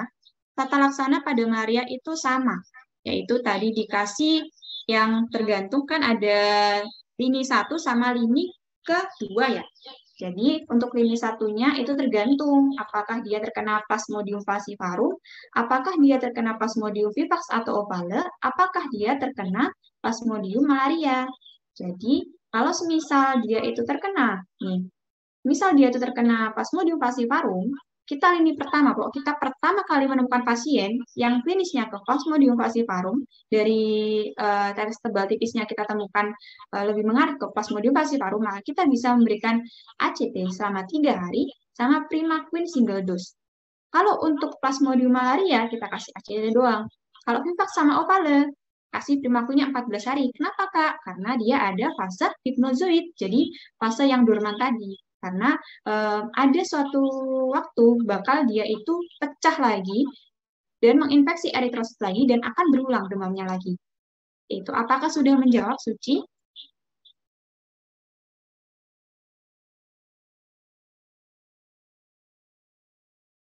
Ya, Suci gimana? Kalau sudah menjawab? Oke, ada yang mau nanya lain lagi?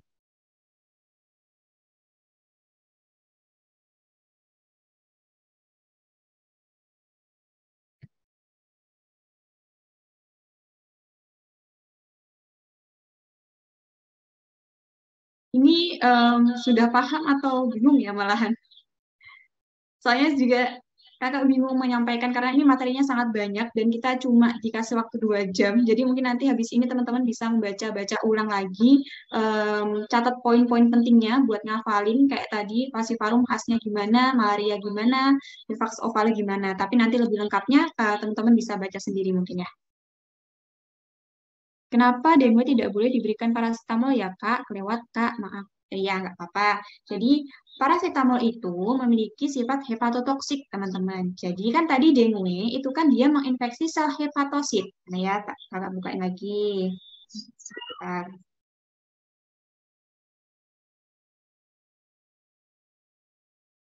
Jadi, si dengue itu, dia itu akan menginfeksi sel hepatosit. Nah, nih, di mana dia itu akan mensupresi produksi dari hormon trombopoietin.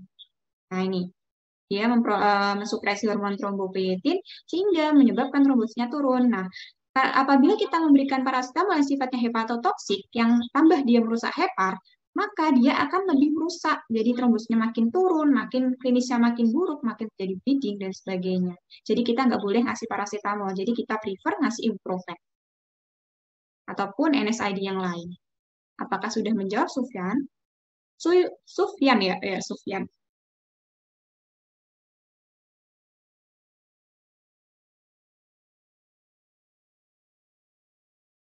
Gimana?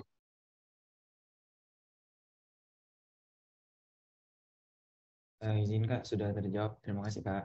Oke, sama-sama.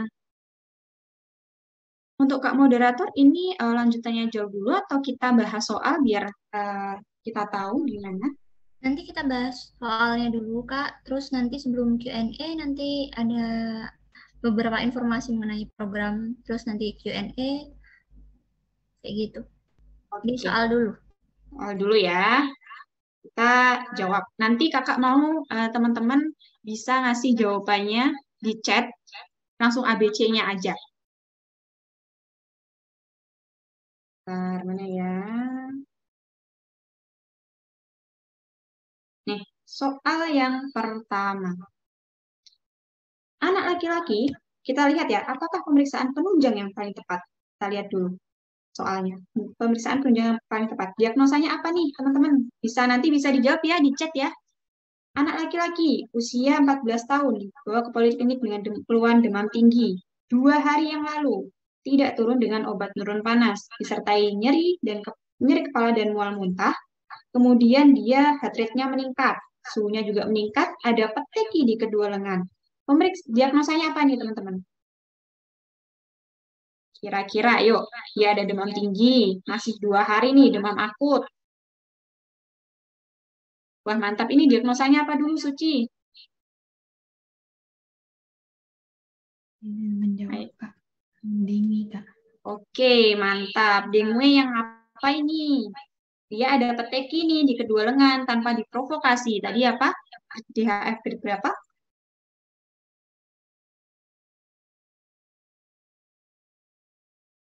Wah, mantap sekali ya ini ya. Zohramal, Syifa, mantap sekali. Ini DHF grade 2. Karena dia masih 2 hari yang lalu, maka yang bisa kita periksakan adalah benar. Adalah NS1 dengue antigen. Benar sekali. Oke, kita lanjut ke soal nomor 2. Apa diagnosa yang paling mungkin? Anak G, usia 4 tahun, keluhan timbul ruam merah di seluruh tubuh sudah 2 hari, muncul di belakang telinga, kemudian menyebar ke seluruh tubuh. Diketahui pasien memiliki batuk, pilek, demam. Nah, ini ada Koplik spot. Apa ini tadi?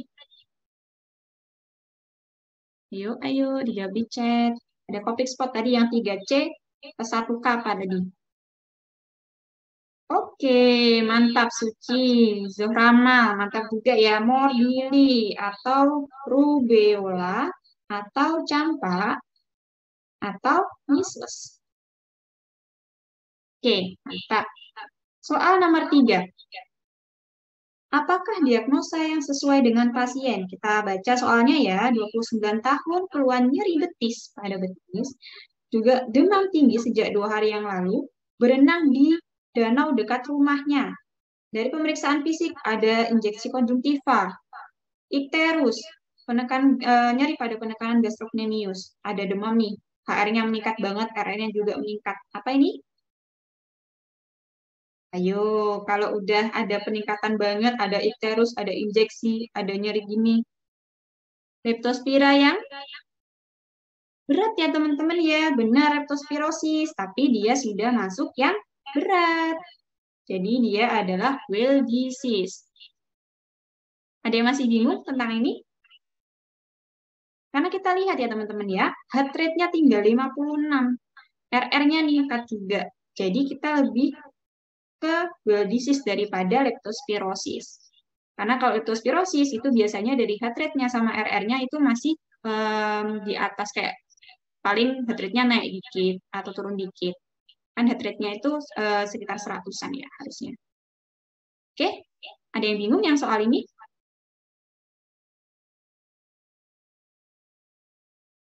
Ya, udah kita lanjut dulu. Soal nomor 4. Nih, apakah profilaksis yang tepat diberikan pada pasien? Nih, Tuan X berusia 28 tahun ke puskesmas berkonsultasi karena akan pergi ke Papua, merupakan daerah endemis ya nih ya, endemis. Kemudian dijadwalkan 1 minggu lagi dan akan tinggal di sana 1,5 bulan. Kemudian pasien khawatir karena daerah tersebut maaf ya, karena daerah tersebut rawan penyakit malaria. Kira-kira apakah yang diberikan profilaksisnya? Masih ingat nggak?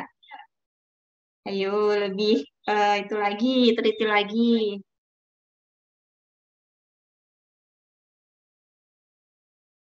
Ada yang mau jawab lagi?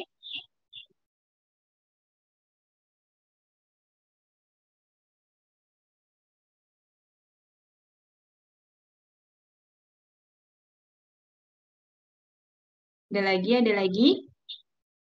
Ayo yang lain selain Suci, Zorama, Sufyan.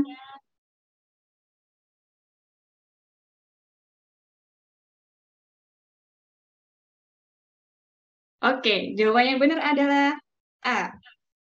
Siapa tadi yang jawab A terus jadi ganti E? Zoramal ya.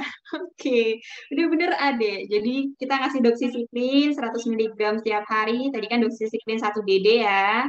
Dikasih 2 hari sebelum, selama di sana sampai 4 minggu setelahnya. Mefloquine itu untuk ibu hamil. Jangan kekecoh ya. Bener kak, udah bener yang awal kok. Jadi jawabannya adalah A. Nanti baca-baca lagi ya. Untuk mefloquine nanti ingat ibu hamil, karena ibu hamil nggak boleh doksisiklin. Oke, nomor 5. Nih, apa tata laksana kausatif yang tepat untuk pasien di atas? Kita lihat, berarti kita harus tahu nih ya, berarti dia masuk plasmodium apa. Nah, nih langsung ada Schaffner dots. Nih, Schaffner dots itu biasanya plasmodium apa nih, teman-teman? Yang ada stadium hipnozoidnya tadi? Ingat nggak? Mantap. Selain HIVAC apa satunya? Ovales. Sip. Jadi kalau kayak gitu, tata laksana kausatifnya dikasih yang lebih banyak karena ada stadium hipnozoidnya tadi.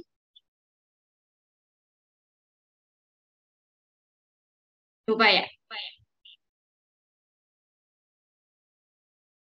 Benar, jawabannya adalah D, yaitu dikasih ACT-nya 3 hari sama Primaquine-nya 14 hari. Kenapa 14 hari? Karena dia ada stadium hipnozoidnya tadi. Oke, lanjut. Nomor 6. Nih, kalau di soal udah ada widal-widal gini, ada lidah kotor, kira-kira diagnosanya apa teman-teman? Mantap ini, Suci.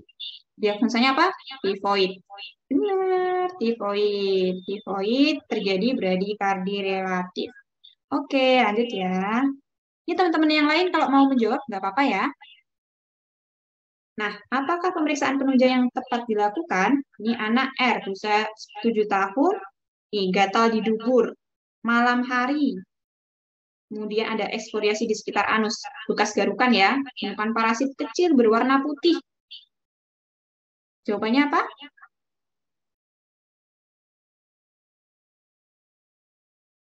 Ada yang mau jawab lagi? Selain Zohrama, Sabina, Rana, Suci, Sufyan ini jawab yang tadi atau yang ini ya?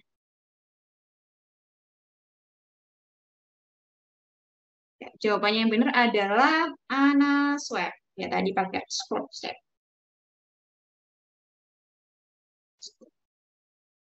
Ini adalah diagnosanya apa teman-teman tadi? Yang kayak apa sih namanya? Parutan kelapa, putih-putih segini. Gatal pada malam hari karena si betinanya itu meletakkan telur di situ malam-malam. Ya, benar, Enterobius vermicularis.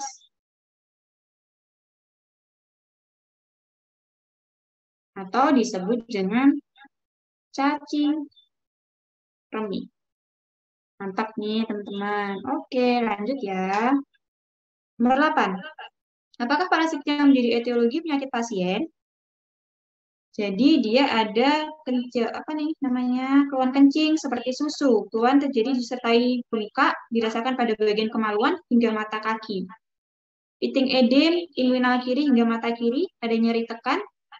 Pemeriksaan darah tepi tampak parasit dengan inti tersebar merata dan teratur serta halus. Nah, ini teman-teman.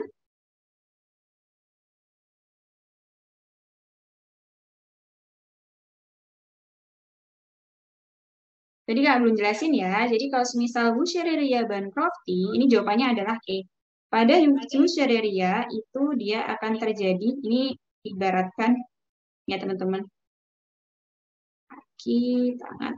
Pada Wuchereria bancrofti itu biasanya dia untuk bengkaknya itu sampai bagian kemaluan, kemudian sampai kaki, dan bisa tangan juga. Itu adalah khas dari Wuchereria bancrofti. Jadi jawabannya adalah E. Oke, lanjut ya. Nomor 9. Nah, apa diagnosa pasien? Ada strawberry tongue. Apa ini? Mantap. Scarlet. Kalau rubella tadi khasnya apa, teman-teman? Rubella. Khasnya apa ya? 3C1K itu measles. Ingat ya, teman-teman. Jangan sampai ke... Nah, Forshamer benar. Forshamer. Kalau 3C1K itu rubeola. Rubeola, bukan rubella ya. Rubeola itu adalah measles atau campak.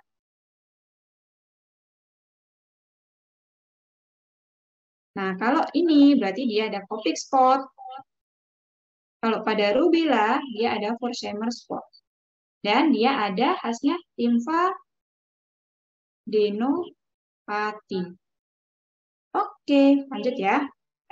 Soal terakhir. Nah, ini apa ini? Dia usia 28 tahun, IGDRS, demam terus-menerus sejak 3 hari, perdarahan gusi, seluruh persendian nyeri. Pada pemeriksaan fisik, RR-nya sudah meningkat, heart rate-nya meningkat, nadinya sudah mulai turun, tekanan darahnya.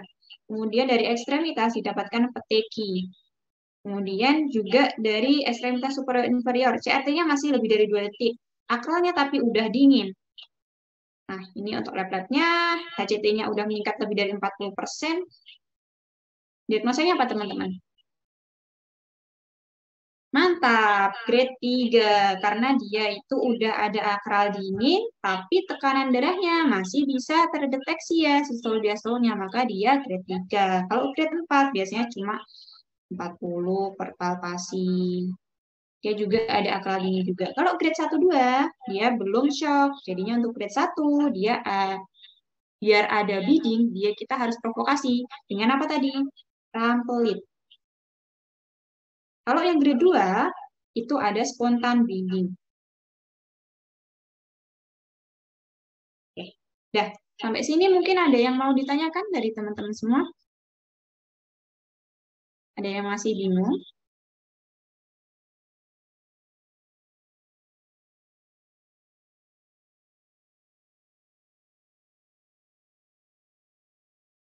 Mungkin kalau sudah, saya kembalikan ke Kak Moderator. Oke, terima kasih penyampaian materi dan latihan soalnya dari Kak Ayi. Ini materinya banyak banget tapi udah mencakup semua ya Kak. Dan teman-teman aku lihat udah pada interaktif dan pinter-pinter. Nah, sebelum kita lanjut ke sesi tanya jawab nih, aku mau bagikan informasi buat Uma Badis tentang program dari Uma Academy. Aku izin share screen ya Kak ya.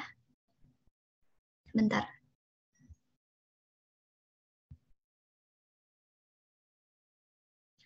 Oke teman-teman, kita tunggu slide-nya apakah sudah muncul. Nah, jadi ini teman-teman aku mau nyampein informasi tentang program private class dari Uma Academy. Private class itu apa sih? Ini merupakan suatu program kelompok belajar antara tutor dan juga mahasiswanya. Ini diperuntukkan untuk mahasiswa yang preklinik maupun mahasiswa klinik untuk mahasiswa fakultas kedokteran. Nah, apa sih yang kalian dapetin? Kalian bisa belajar 20 departemen atau blok yang kalian mau. Misalkan kalian mau, Kak aku mau belajar biokim aja nih, aku mau belajar atau aku mau belajar farmako, boleh bebas terserah kalian mau pilih departemen atau blok yang mana. Kemudian kalian akan mendapatkan 500 lebih dari topik materi tersebut. Dan kalian juga akan diajarkan oleh 9 outstanding tutor. Jadi tutor-tutor yang ngajarin kalian ini sudah dijamin sudah berpengalaman, sudah melewati seleksi, jadi tentunya kompeten dan mereka itu lulusan terbaik dari tiap kampus yang ada di seluruh Indonesia. Jadi misalkan nih Kak Ai ini kan dia kan sarjana kedokteran. Nah, dia itu lulusan terbaik di kampusnya dan dia sekarang lagi koas. Dan dari program-program private class ini kalian bisa milih tutornya. Dia ada beberapa pilihan. Nanti ada 1, 2, 3 dan juga untuk klinik 1, 2. Jadi kalau misalkan kalian ikut program private class ini apa sih yang kalian dapetin? Ada banyak banget ya. Yang pertama, kalian akan mendapatkan ini modul pembelajaran atau topik. Jadi mungkin kalau misalkan di perkuliahan kalian dapat materinya cuma pada saat pemaparan dari dosen aja, tapi nggak dapat modulnya. Nah, di sini kalian bisa dapat modul dari pembelajaran tiap kelas, dan ada soal pretest dan post-test. Tentunya kalian bisa melihat kemampuan kalian, pemahaman kalian mengenai materi tersebut, dan tentunya ada rekaman meeting. Jadi misalkan kalian nih nggak bisa datang, aku ikut private class tapi nggak bisa datang di hari itu, tenang aja ya teman-teman, masih ada recordnya dan pasti di-share ke kalian juga, dikirimkan di email. Dan ada hadiah-hadiah yang menarik di tiap kelasnya, dan tiap kelas itu berdurasi selama 120 menit atau sekitar 2 jam. Jadi ada sesi penyampaian materi dan juga sesi tanya jawab seperti tadi. Oke, untuk private class sendiri ada 5 macam ya. Jadi kategori kelasnya untuk kelas preklinik atau yang S1 ada 1, 2, 3, dan yang membedakan apa? Yang membedakan adalah tutornya. Jadi yang untuk preklinik 1, tutornya adalah mahasiswa tingkat akhir. Kemudian untuk yang preklinik 2 itu mahasiswa klinik atau yang sudah koas, jadi sudah lulus S1 udah masuk koas, jadi lebih berpengalaman lagi. Dan untuk yang preklinik 3 ini sudah dokter umum ya, jadi udah UKMPD ya, pendidikan dokter. Kemudian untuk yang kelas klinik, jadi kita nggak cuma nyediain kelas buat yang S1 aja, tapi yang koas kita juga ada programnya. Jadi yang ngajarin kalian ada mahasiswa tingkat akhir klinik atau koas yang mau lulus tinggal ujiannya aja. Kemudian ada yang sudah dokter umum, kayak gitu teman-teman. Terus ini untuk preklinik 1, cara joinnya gimana sih Kak untuk program kelas dari private class ini? Jadi kalian bikin kelompok belajar minimal 5 orang, maksimal 15 orang, dan kalian bebas mau itu satu angkatan, mau beda angkatan, terserah kalian. Dan kalian bisa hubungi admin Mindi 1 atau Mindi 2 yang ada di link bio Instagram kita. Jadi kalian bisa daftar kelas di situ. Oke, kalian bisa join 1 sesi atau 5 sesi, terserah kalian. Kan mau belajar cuman 1 sesi aja nih Kak, coba-coba. Oke, nggak apa-apa, silakan daftar di Mindi. Nah, ini untuk preklinik 2 yang ngajar mahasiswa koas. Kemudian ini untuk preklinik 3 yang ngajar dokter umum. Ini untuk yang klinik 1. Ini untuk klinik 2. Oke. Kenapa sih harus banget join program dari Academy? Karena tutornya prestatif ya dan berkualitas, lulusan PTN paling favorit, dan udah diseleksi, di training, dan di upgrading. Tentunya akan memberikan pemaparan materi supaya kalian bisa paham dengan materi yang kalian minati itu. Kemudian modul pembelajarannya juga lengkap dan ada pre-post test, lalu kamu bisa belajar di mana aja dan kapan aja karena sistemnya online. Nah, ini untuk cara daftarnya ya teman-teman. Bentuk grup belajar minimal 5 orang, kemudian maksimal 15 orang, lalu kalian pilih nih jadwalnya. Kalian hubungi Mindi, Kak aku mau kelas di hari ini, misalkan aku bisanya malam, satu kelompok gitu di hari apa, janjian aja kalian mau ambil private class-nya di hari apa. Terus tinggal hubungi Mindi, terus transfer, udah deh. Kalian bisa nikmati fasilitas belajar online di mana saja dan kapan aja. Oke, akhir kata belajar lebih mudah bersama Academy. Jadi untuk informasi dari program private class sudah aku sampaikan. Sekarang kita lanjut ke sesi tanya jawab. Oke, buat teman-teman Badis yang mau bertanya nih, yang belum disampaikan mungkin pada saat sesi soal atau sesi materi tadi, kalian bisa sampaikan di kolom chat dengan format nama underscore pertanyaan. Oke, silakan. Barangkali teman-teman ada pertanyaan.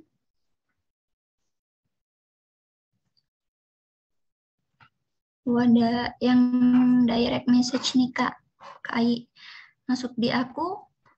Kak, apa bedanya ras convalescence pada malaria sama ras pada campak? Iya, izin menjawab ya. Jadi ras convalescence-nya itu bukan pada malaria ya teman-teman. Jadi dia itu muncul pada dengue fever. Biasanya kalau semisal dia udah sembuh, ras convalescence itu bakal muncul rasnya. Nah, bedanya apa? Bedanya jelas dari klinisnya kan berbeda karena dengue fever tadi itu dia kan klinisnya ada demam yang bifasik atau demam yang kayak tapal kuda tadi ya, 1-3 hari dia demam, kemudian turun, kemudian dia akan recovery. Nah, setelah pas masa recovery itu dia akan muncul rash. Kalau tadi satunya sama apa tadi, Kak? Rash yang di campak. Oh, kalau rash yang di campak, dia itu khasnya ada tadi 3C 1K. Bedanya itu ada 3C 1K, terus dia itu awalnya ada konjungtivitis, ada koriza, ada cough, terus kemudian setelah itu dia dibarengi dengan demam nih, mulai naik. Terus kemudian dia muncul Koplik spot di bukal mukosa yang tadi dasarnya merah, kemudian ada bintik-bintik putih. Terus kemudian besoknya dia ketika demamnya tinggi, dia itu bakal muncul rash. Rashnya itu makulopapular juga, dia itu biasanya khasnya muncul mulai dari belakang telinga nih, belakang telinga, kemudian turun ke bawah secara sentrifugal, dia itu muncul sampai ke ekstremitas bawah. Nah, rashnya itu lama-kelamaan dia itu akan menghitam, kan tadi rashnya mulai menyebar, setelah menyebar dia menghitam, kemudian dia mengelupas, seperti itu bedanya. Jadi mungkin tadi yang nanya siapa, Kak? Nggak ada namanya. Oh, nggak ada namanya, oke. Mungkin apakah sudah paham? Jadi kita ingat-ingat ya, kalau di rubeola atau measles atau campak, itu khasnya adalah 3C 1K. Jadi ada konjungtivitis, koriza, sama ada cough. Terus biasanya ada Koplik spot. Kalau pada rubella, ingat ya, rubella, bukan rubeola. Kalau rubella, itu dia biasanya demamnya subfebris, terus dia itu khasnya ada limfadenopati sama ada Forshamer spot. Dan Forshamer spot